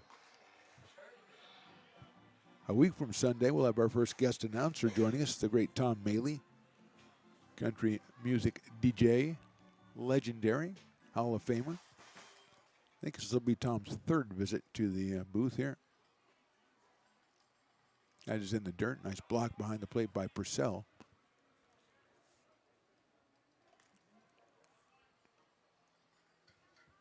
And Jack Purcell taking over behind the plate. Tyler Louie went the first 5. McGraw, 2 balls and 2 strikes. We are in the bottom of inning number 7.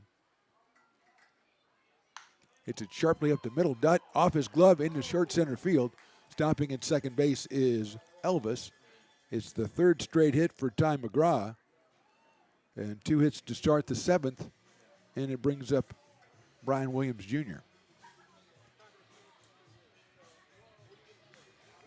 Terry Baker has been out there a while. He came on to finish the 4th inning and has worked ever since. He's in his, basically in his 4th inning of work here. He's got Brian Williams Jr., who's got a couple of singles, reached on an error and walked.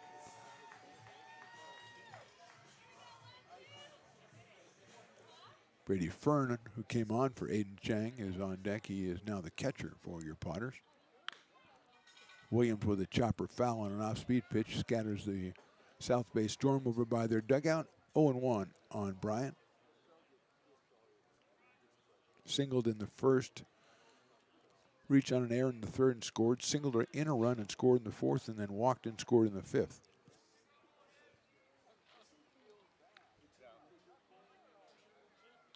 That's inside. It might hit him. I think it did. And he's going to go down to first base.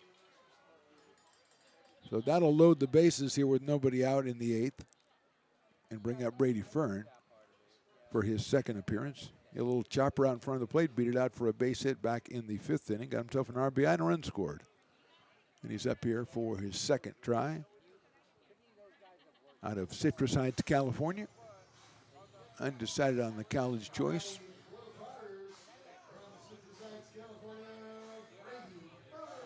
So Fern stepping in against Terry Baker. No activity for the Storm.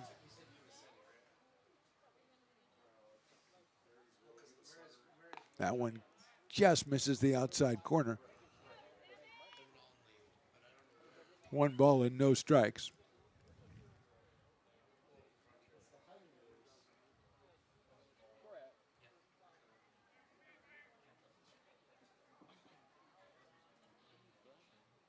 That one is down low, so it's 2-0. Fern, bases loaded, nobody out here in the 7th.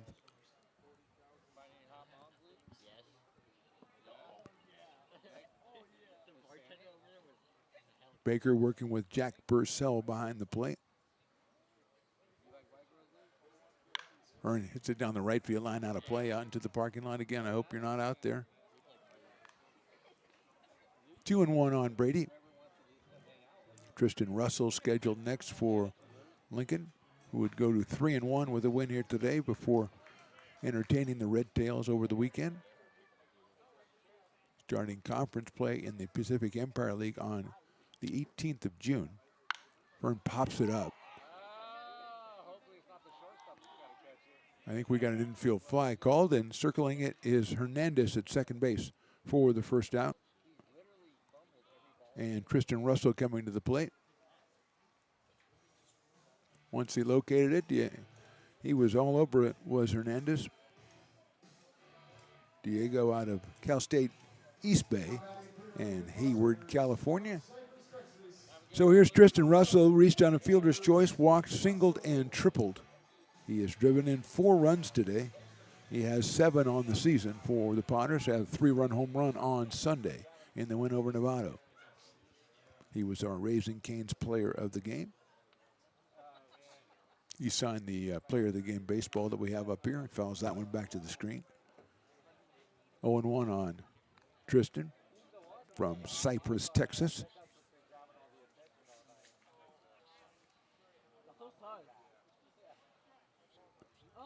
Oh and 1. Outfield straightaway pretty deep for Russell. His triple went down the right field line. Inside moves him off the plate. Evens it up at 1-1.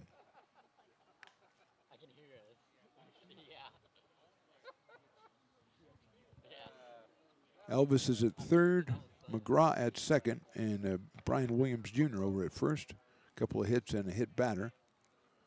Fern with the pop out for the first out, and a 1-1 count coming up. Swing and a miss by Russell, fouled it off actually. 1-2 now. Potters with some activity in their bullpen.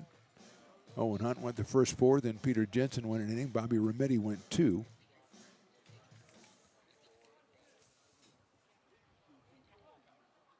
One and 2 on Tristan Russell. Line drive off the glove at shortstop into left center field, a base hit. Here comes one run. Potters are going to go station to station, and everybody will hold there. Another shot as Dutt tried to make the diving catch. Russell gets his 5th run batted into the game. Drills that ball right back up the middle. Elvis scores. Xavier Maldonado is warming up in the pen for the Potters. He's also from Carlin C. Coppin Elementary School, so that's a nice touch. Here's Kenneth Winters, who's also from Carlin C. Coppin. So it's all coming together. Carlin C. Coppin, one of the schools out here today, along with Sheridan, the Sheridan Eagles, who had their mascot out here earlier. I think the Sheridan Eagle has gone back to his nest there a couple innings ago. Winters has singled, walked, struck out, and grounded out. He has 2 runs batted in on the day. And he takes that one for a strike, 0-1. He's followed by Ty Russell, the Potters center fielder. Tell you, since Ron Dutt has come in at shortstop, he's had a couple of line drives, a couple of hard ground balls, and he just can't snag it outside. I mean, they're hit like rockets, so it's no reflection on him, but I'm sure he's sitting out there going, I could have just, a couple inches, I could have just had a couple of those. 1 ball and 1 strike now on Kenneth Winters. 2 for 7 coming into this. Chops it foul down the third baseline. And 1 for 3 today.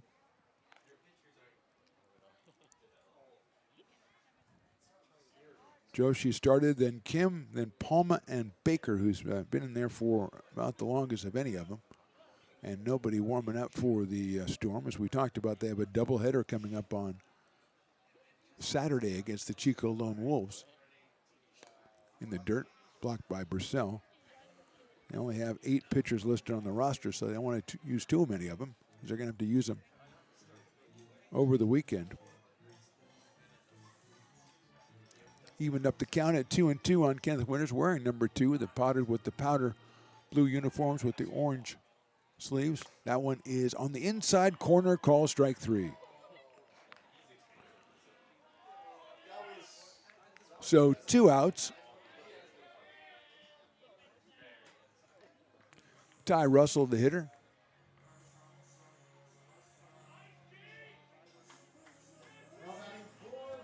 So Tyler Russell out of Queen Creek, Arizona, who singled, walked, flied out, and grounded out. Comes up here with the bases loaded. 2 outs here in the 7th. The Potters up by 2 touchdowns, 14-0.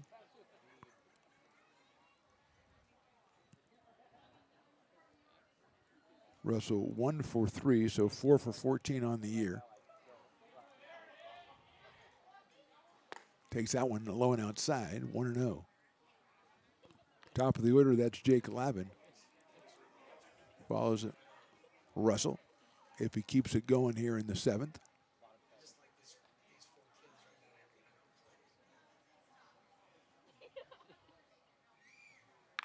Chopper out towards second, handled by And it's over to first, and he got him. Good play at second base in the inning. Potters score once in the seventh. We go to the eighth. They're on top 14-0.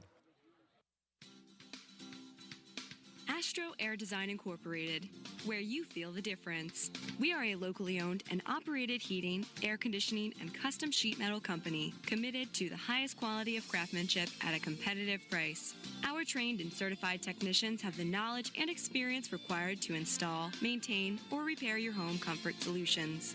Our upfront pricing gives you the peace of mind because you know your price is locked in. Call Astro Air Design Incorporated today. Here in Michigan, we do more than just survive the winter. We thrive during it. You simply can't keep us away from what we love most: great times and amazing beer. The snow transforms the landscape and lays the path for adventures yet to be had. Trails ready to be explored, and freshly groomed hills ready for the first run of the day.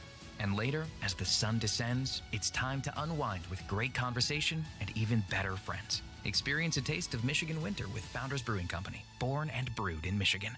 Hi, Bill Evans, President of the Placer County Association of Realtors. We're in the store, our conference facilities, an amazing team help us keep together an amazing organization.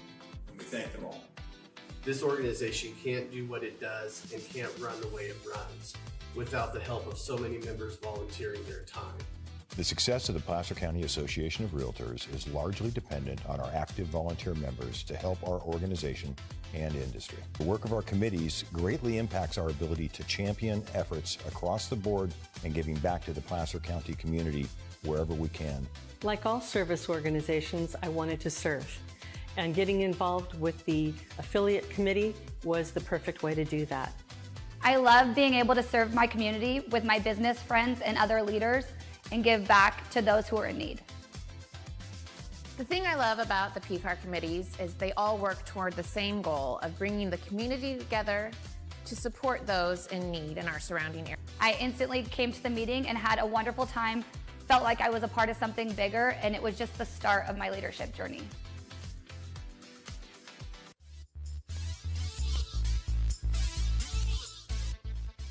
Top of the eighth inning, pinch hitter Dylan White comes up to the plate against new pitcher Xavier Maldonado for the Potters. The Lincoln product out of William Jessup University, and Carlincy Coppin Elementary School comes on. He is the fourth pitcher for the Potters. Hunt went first, 4 innings and a hit. Jensen, Remedi, and now Xavier Maldonado. White takes it for a strike.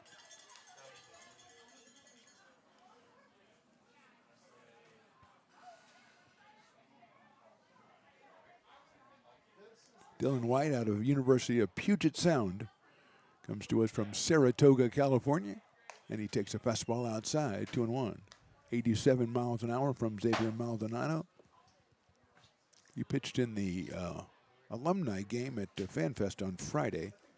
I think he pitched, he pitched also on Monday. He went an inning and gave up 2 hits, and there's a foul ball out of play by White. So it's 2-2 now.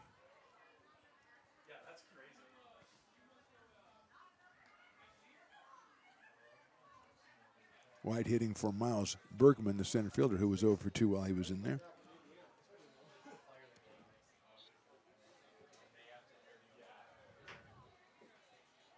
Fastball swung on and missed. Threw it right by him for the strikeout. That is the 14th strikeout for Potters pitchers here today, with 1 out in the 7th inning. And so let's see who we've got here. It is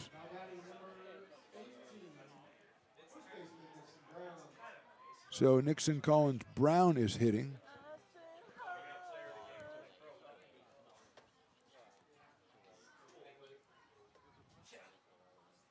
And that one is a strike. Taken over at first base.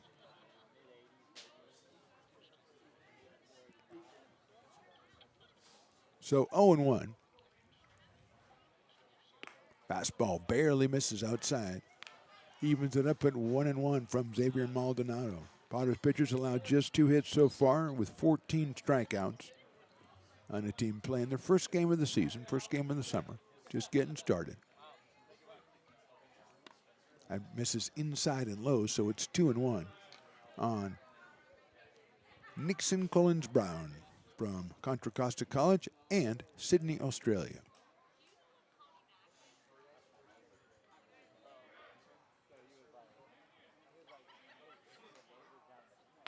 Swing and a miss. 2-2. Nixon Collins Brown has a Nixon. 2-2. Yes. Riley is very excited about that. Gets later in the game, you have to find something to get excited about, and Riley finds something very well. That's fouled out of play by Brown, so he stays alive at 2-2. 6 foot, 195 pounds for the just completed sophomore at Contra Costa College.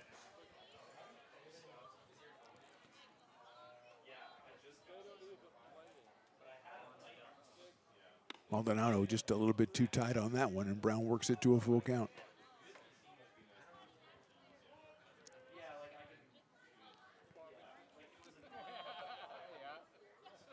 Three balls and 2 strikes. Maldonado from the stretch, 3-2 pitch is fouled back to the screen. So Brown stays alive, making some contact on that fastball from Maldonado at 85.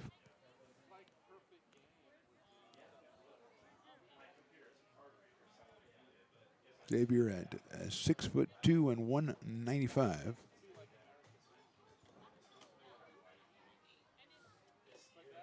Delivers high fastball, and Brown will take the base on balls.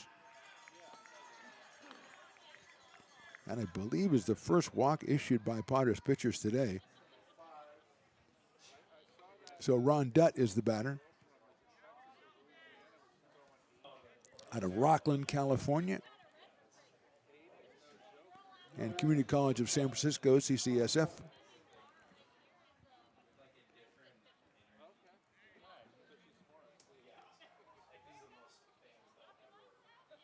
And is down low for a ball.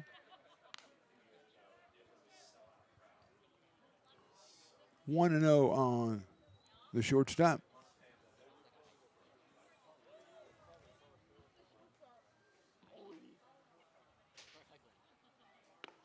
Fastball in there for a strike. 1 ball, 1 strike on Ron Dutt. We're in number 5 for the South Bay Storm, who are playing their first game of the summer. And we'll start picking it up on the weekend against Chico. That's chopped out over the mound toward shortstop. Winters is going to have to just go 1 play, and he goes to first and gets him. Took the only play he could get as Brown advances to second. 2 outs here in the 8th, and should be Diego Hernandez, I think, number 30, yes. So Hernandez is the batter.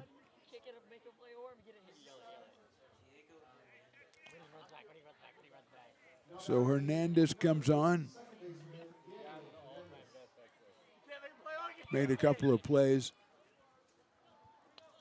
out in the field already, and he's making his first appearance at the plate with 2 outs and a runner at second, and Maldonado delivers low and inside, scooped up by Ryan Fern.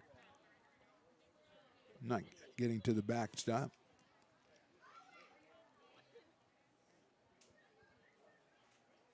Brady Fern, not Ryan. Why'd you call him Ryan? I mean, come on. Get in the game, buddy. Swing and a miss. Maybe he has a brother named Ryan Fern. I don't know. But Brady is his name, so don't call him Ryan. 1-1.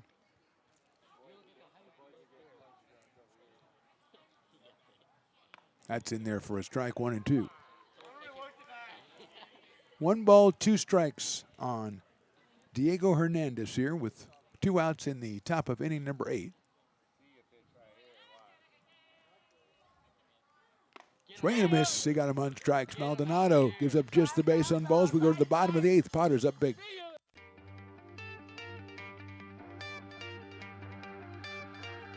Gooseport Public House. We have sports on 10 big screen TVs, 23 beer taps with classics and crafts, a full bar with creative craft mixed drinks, live music, and most importantly, great fresh food. In downtown Roseville off Vernon Street, only 15 minutes from the ballpark. See ya at Gooseport.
Bottom of inning number 8. Potters up big. Jake Lavin, the top of the order. Brady Rinaldo and Kyle Elvis, the first 3 hitters. Jake is 2 for 4 today. He scored 3 times and has a base on balls as well. Up here against Terry Baker, who's eating up a lot of innings for the South Bay Storm. Came on at the end of the 4th inning, has been in there ever since. And it's 1-0 on Lavin. Jake takes in there for a strike, 1-1.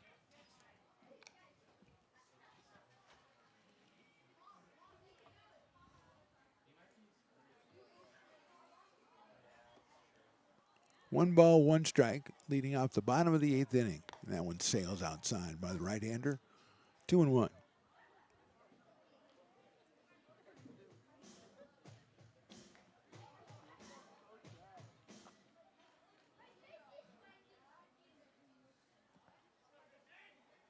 Swing and a miss, chased one outside.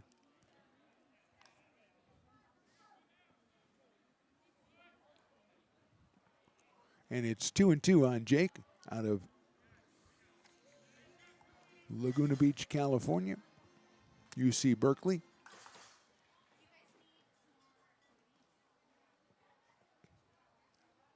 Swing and a miss. He got him on strikes. So Baker gets the strikeout. That is his 4th strikeout. And he'll face Brady Rinaldo, who has struck out twice, flied out, popped up, and walked.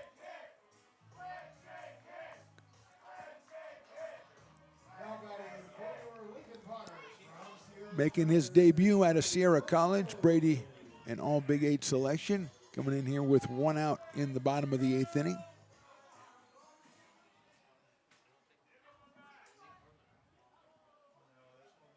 Kyle Elvis to follow as that one misses outside, goes all the way back to the backstop. It's 1 ball and no strikes on Rinaldo.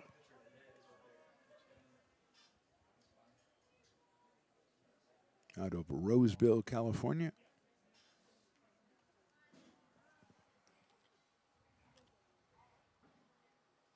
Takes inside. It might have hit him. I believe it did. And he'll go down to first base. Here's Cal Elvis. He came on for Aiden Diome back in the 5th inning. Hit into a fielder's choice, then singled and scored in the 7th. Hit a line drive off the glove of Dunn at shortstop. So he's up here for his 3rd time. Aiden Diome was 1 for 2 with a run scored and 2 runs driven in. So he's 7 for 14 with 4 runs and 5 RBI in his time in the first 4 games with the Potters this year. The product out of West Park High School in Roseville. 0-1 on Cal Elvis. Short lead at first base by Rinaldo. That one is inside, goes all the way to the backstop, and Rinaldo's just going to stay at first base. 2-1 on Cal Elvis.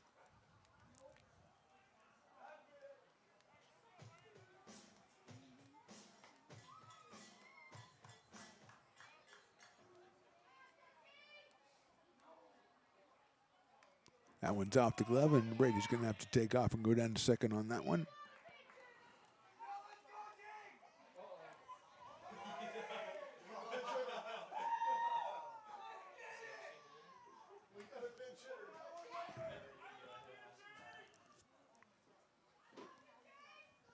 Purcell going out to talk to Terry Baker, give him a little bit of a respite out there, as we are at 2 balls and 1 strike on Cal Elvis out of Vacaville, California. University of California at San Diego, UCSD.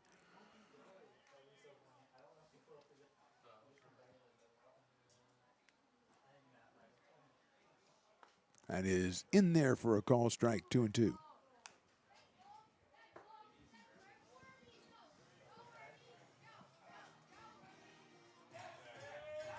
Rinaldo at second. 1 out here in the 8th. Elvis takes call strike 3.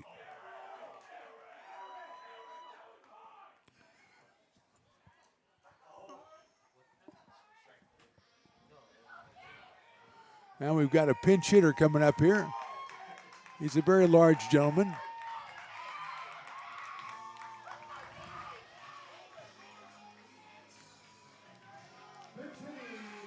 Jake Morrell. Jake Morrell, our winning pitcher on Saturday night, is now at the plate hitting for Ty McGraw. He swings and fouls it off. The crowd is, I would say, beside themselves. Ty McGraw was 3 for 4 while he was in there and scored twice.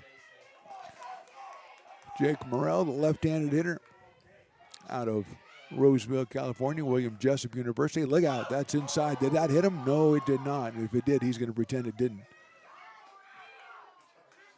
He is up here in an RBI situation with Ronaldo at second base. There are 2 outs.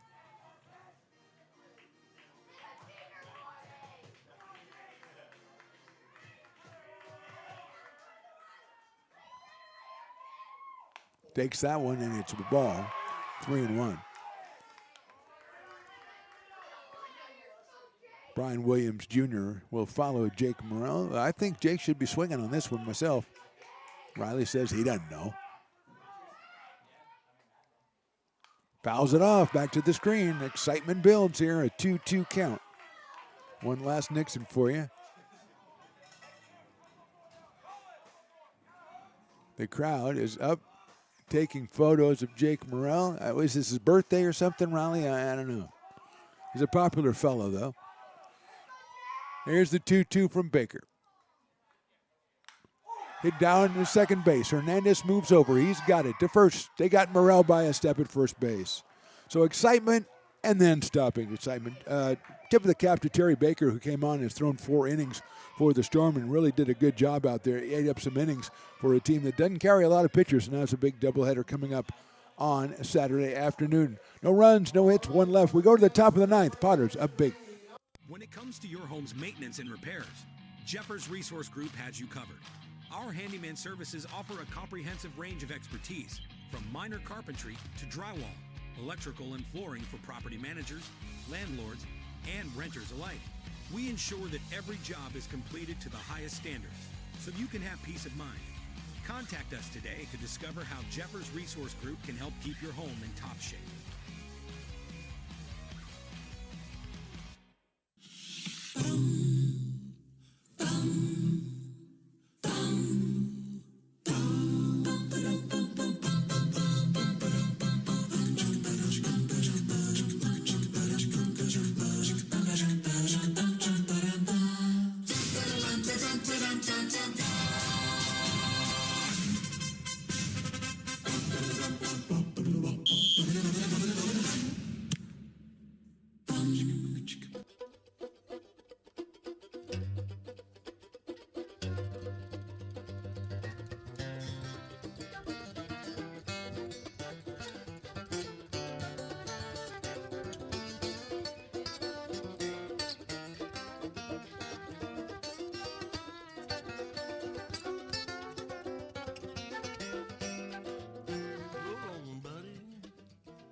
Being a laborer means everything.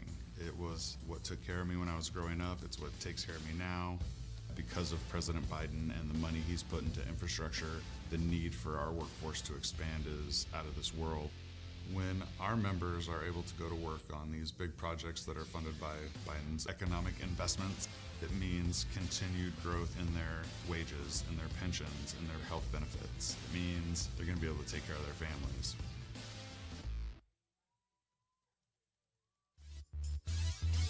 Top of inning number 9. Potters on top of this one. Dawson Raddick will be our pitcher. He's the 5th pitcher. Owen Hunt started, then Peter Jensen, Bobby Remedi, Xavier Maldonado, and now Dawson Raddick. The Submariner delivers. First pitch is fouled off. That is Diaz at the plate. Scott Diaz, who came on in the 6th for Joseph Conti, was a strikeout victim. So Scott is 0 for 1. Fouls that one off as well. Out of Cabrillo College in Morgan Hill, California, Scott Diaz. followed by Joe Plaskett and Max Mattiucci.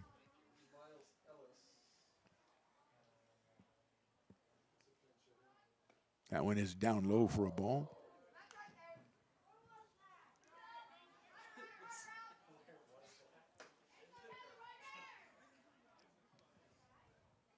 Raddick with the 1-2.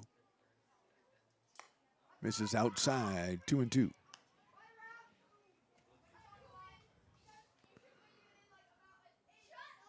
Dobson out of Gretna, Nebraska. Line drive foul down the first base line through the coach's box, which there is no coach, so I guess it doesn't really matter. 2 hits on the day for the Storm.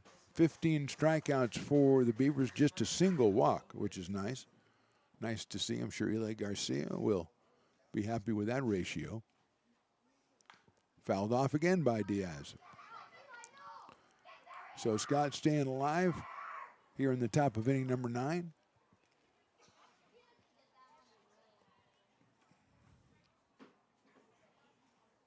Great crowd that was out here tonight for the Wednesday Wine and Wiener affair. It just doesn't sound right. Diaz takes it and it pops out of the glove. Ball 3, 3-2.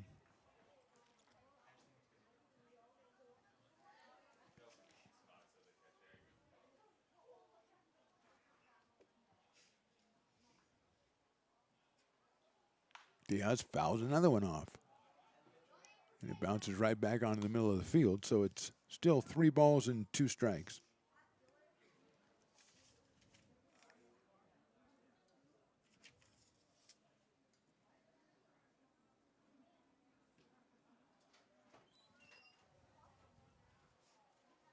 He takes it.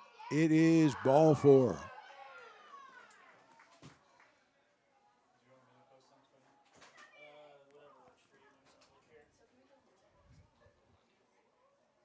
So nobody out, runner at first base. Scheduled is Joe Plaskett, but I think we got a pinch hitter. We do. It's Miles Ellis, or Ellis Miles. Miles Ellis. So Ellis will bat here in the 9th inning. Plaskett was 0 for 3 while he was in there. Ellis is out of Contra Costa College. The left-handed hitter takes a strike on the outside corner. Mattiucci in the on-deck circle will bat next.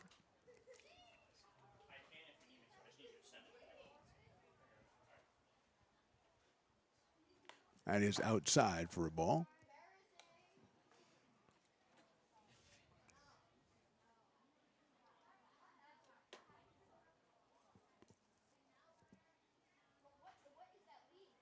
Fouled off. Diaz now being held on at first, so he was taking off. But the foul ball will necessitate him returning to the place he started. 1 ball and 2 strikes.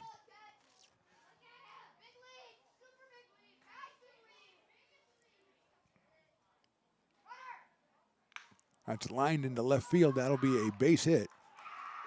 Diaz got a great jump, so he's going to come all the way around and score. The throw comes in. It'll be a double, but the throw is late. And the Storm are on the board with their first run on a RBI double by Miles Ellis.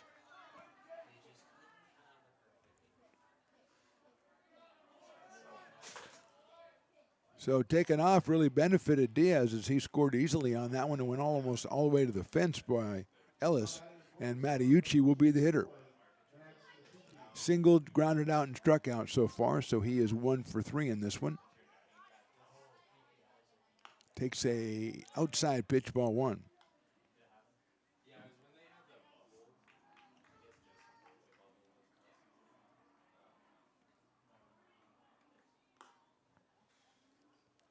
Make that 2-0 on Mattiucci. Jack Purcell on deck, the catcher.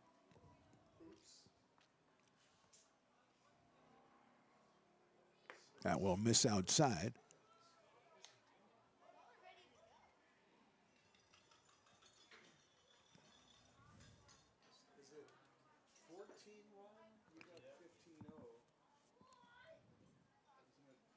That's fouled out of play.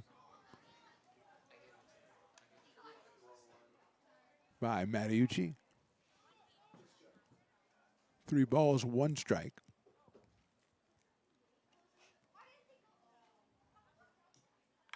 That's a line down the left field line, slicing. Foul ball.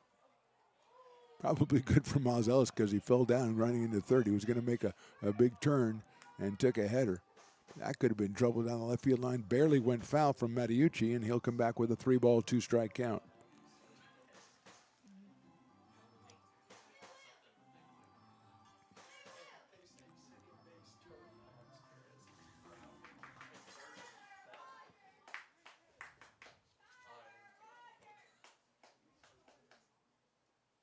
(3-2), and that's slashed foul down the third baseline.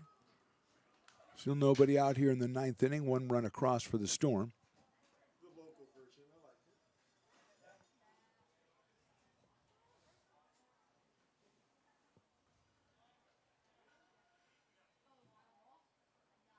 That is outside, ball 4. So a couple of walks and a double here in the inning for the Storm, and that'll bring up Jack Purcell, the catcher. He came on for Tyler Louie back in the 7th and grounded out to second base.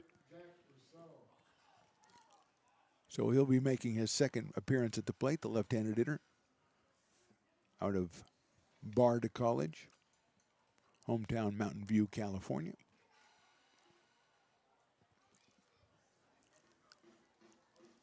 Brady Fern goes out to have a chat with Dawson Raddick, the 5th Padres pitcher here today.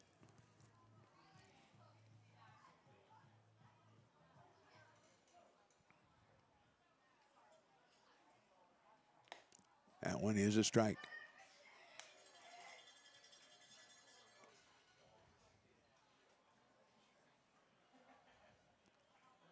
Oh and 1 on Purcell. Swings and fouls that one. So Raddick quickly ahead, 0-2 on the Storm catcher. Actually, Storm Chaser would be a great name for a team. The Storm Chasers. Maybe they should change it into the South Bay Storm Chasers. I think that with the twister thing going crazy, I think that's a great idea. Look that up, Riley. That's on the outside corner, call strike 3. Raddick gets the strikeout, the 16th strikeout for Padres pitchers here today. And with 1 out, that'll bring up Elijah Cernak, who came in at third base. Back in the 7th inning for Dominic DeFeo. Cernak grounded out to shortstop in his only appearance. And he takes outside with that one. Elijah from Chabot College. Hails from Dublin, California.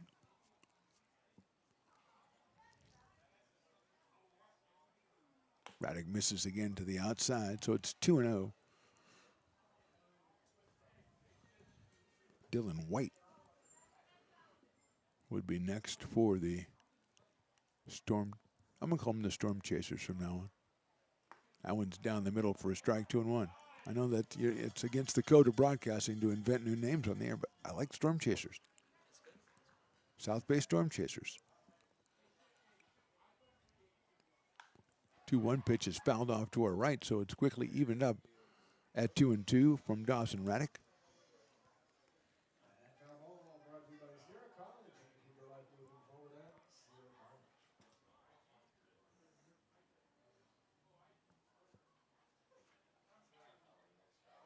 Swing and miss.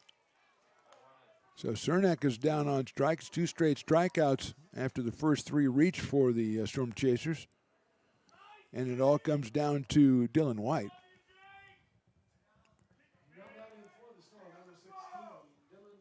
So White came on in the 8th inning, struck out for Miles Bergman.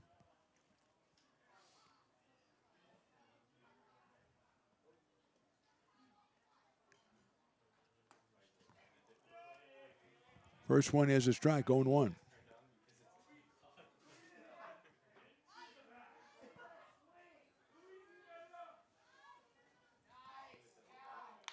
There's a chopper off the glove of the pitcher. That's going to allow the third baseman to pick it up. It'll be an infield single.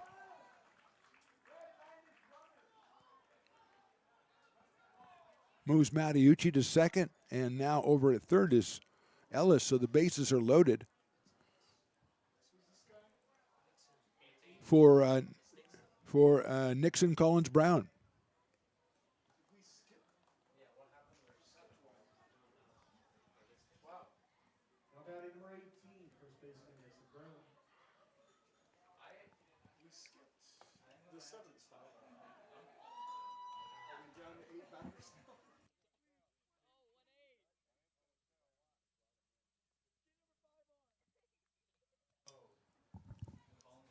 Oh and 1.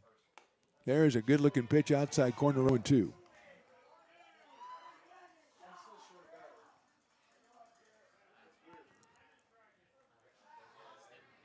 Oh and 2 on Nixon Collins Brown. Chops it back to the pitcher. Raddick has it underhand to first, and that's your ball game. 1 run on 2 hits and a couple left for the Storm Chasers in the 9th. But our final score: Potters 14, Storm Chasers 1. We're back with our post-game right after this on the Stones Broadcast Networks.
Lincoln provides all the charm of a small town, yet still provides access to excellent local medical care. At Lincoln Urgent Care, you can find expert services and a compassionate staff available 7 days a week. Our friendly front desk staff will welcome you when you come into our brand new facility. Your wait time will be minimal at our walk-in clinic, unlike the emergency room. From broken bones and lacerations to allergies, flu shots, and illnesses, we treat a variety of urgent medical conditions. What sets us apart is not just our central location in Lincoln, but the convenience of our extended hours, including weekends. We've become Lincoln's first choice for urgent care because we treat patients of all ages for a variety of conditions and take most insurances. We're proud to be an approved provider for veterans and welcome in our military patients. From our family to yours, we're here when you need us.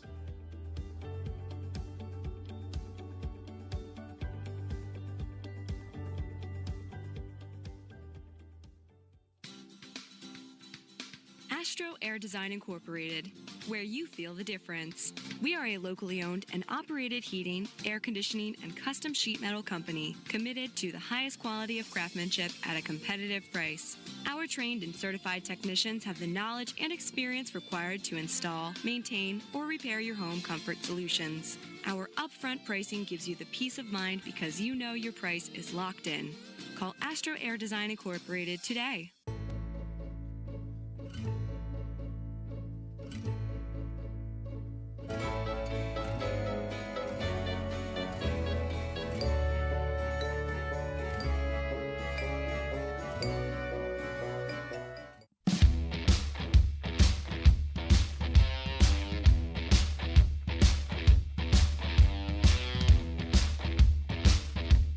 And now it's time for our Raising Cane's Player of the Game interview. Right here on Stones Broadcast Networks. Welcome into the Potters post-game show, our Raising Cane's Player of the Day. As you just heard Stones McCoy announce it. He didn't announce it. He just told us we're going to talk to him, and his name is Owen Hunt. He's the starting pitcher for the Potters today. 4 innings, 1 hit, 7 strikeouts. Owen, thanks for joining us. Really appreciate it. Thanks for having me. No problem, my friend. Let's push that up there so we can get you. Now, usually I talk to guys about, what they're doing back when they go back to their schools and everything and what they have, what their goals are. But you, even though you have eligibility left, you've kind of already transitioned in the next part of your career, haven't you? Yeah, so pretty much I'm just seeing what I'm going to be doing. Hopefully it works out where I can go play somewhere else and all that. So we'll see. Now, have you started doing some coaching? I thought Ray was telling me that you've started doing some coaching as well. Yes, I help out with Eli and Zay with the Peloteros.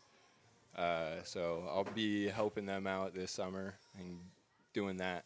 So now, were you a surprise starter tonight? Did you know you were going to be starting the game? I got conflicting stories from Ray. It's like you didn't really know you were starting and you showed up. What was going on there? Yeah, I kind of knew, but I wasn't expecting it. But yeah, they told me, and I was like, all right. Well, I mean, I must say you look pretty impressive out there. I don't know if I'm hanging anything up yet. Is that? I'm not saying is that pretty much the way you always pitch, but you were strong from the start, and it looked like you had everything working for you. Yeah, in the bullpen when I was going, the off speed was not working really, but once I got out on the mound, there was adrenaline, so I don't know, I just locked it in. Well, what are your plans as far as with the Potters for the rest of the season? Are you going to be coming back and throwing some more innings for us? I hope so. I'm just wondering if it's in your future. We'll see. I got to talk with Eli and all them and go from there pretty much. So are you say you help out with Eli, so you worked with him a little bit before. How do you think he's transitioning to taking over the Potters? Oh, Eli, he's a great coach. I've known him for a decent while.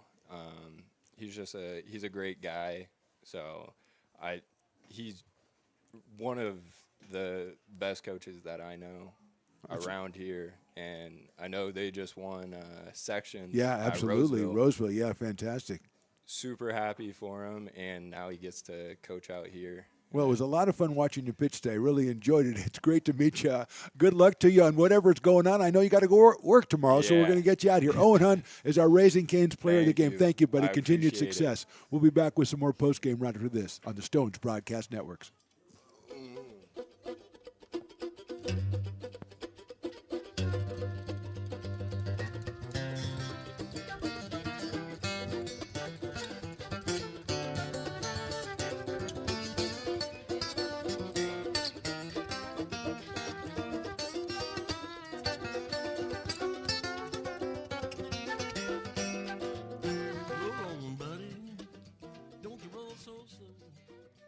Being a laborer means everything.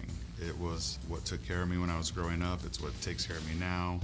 Because of President Biden and the money he's put into infrastructure, the need for our workforce to expand is out of this world.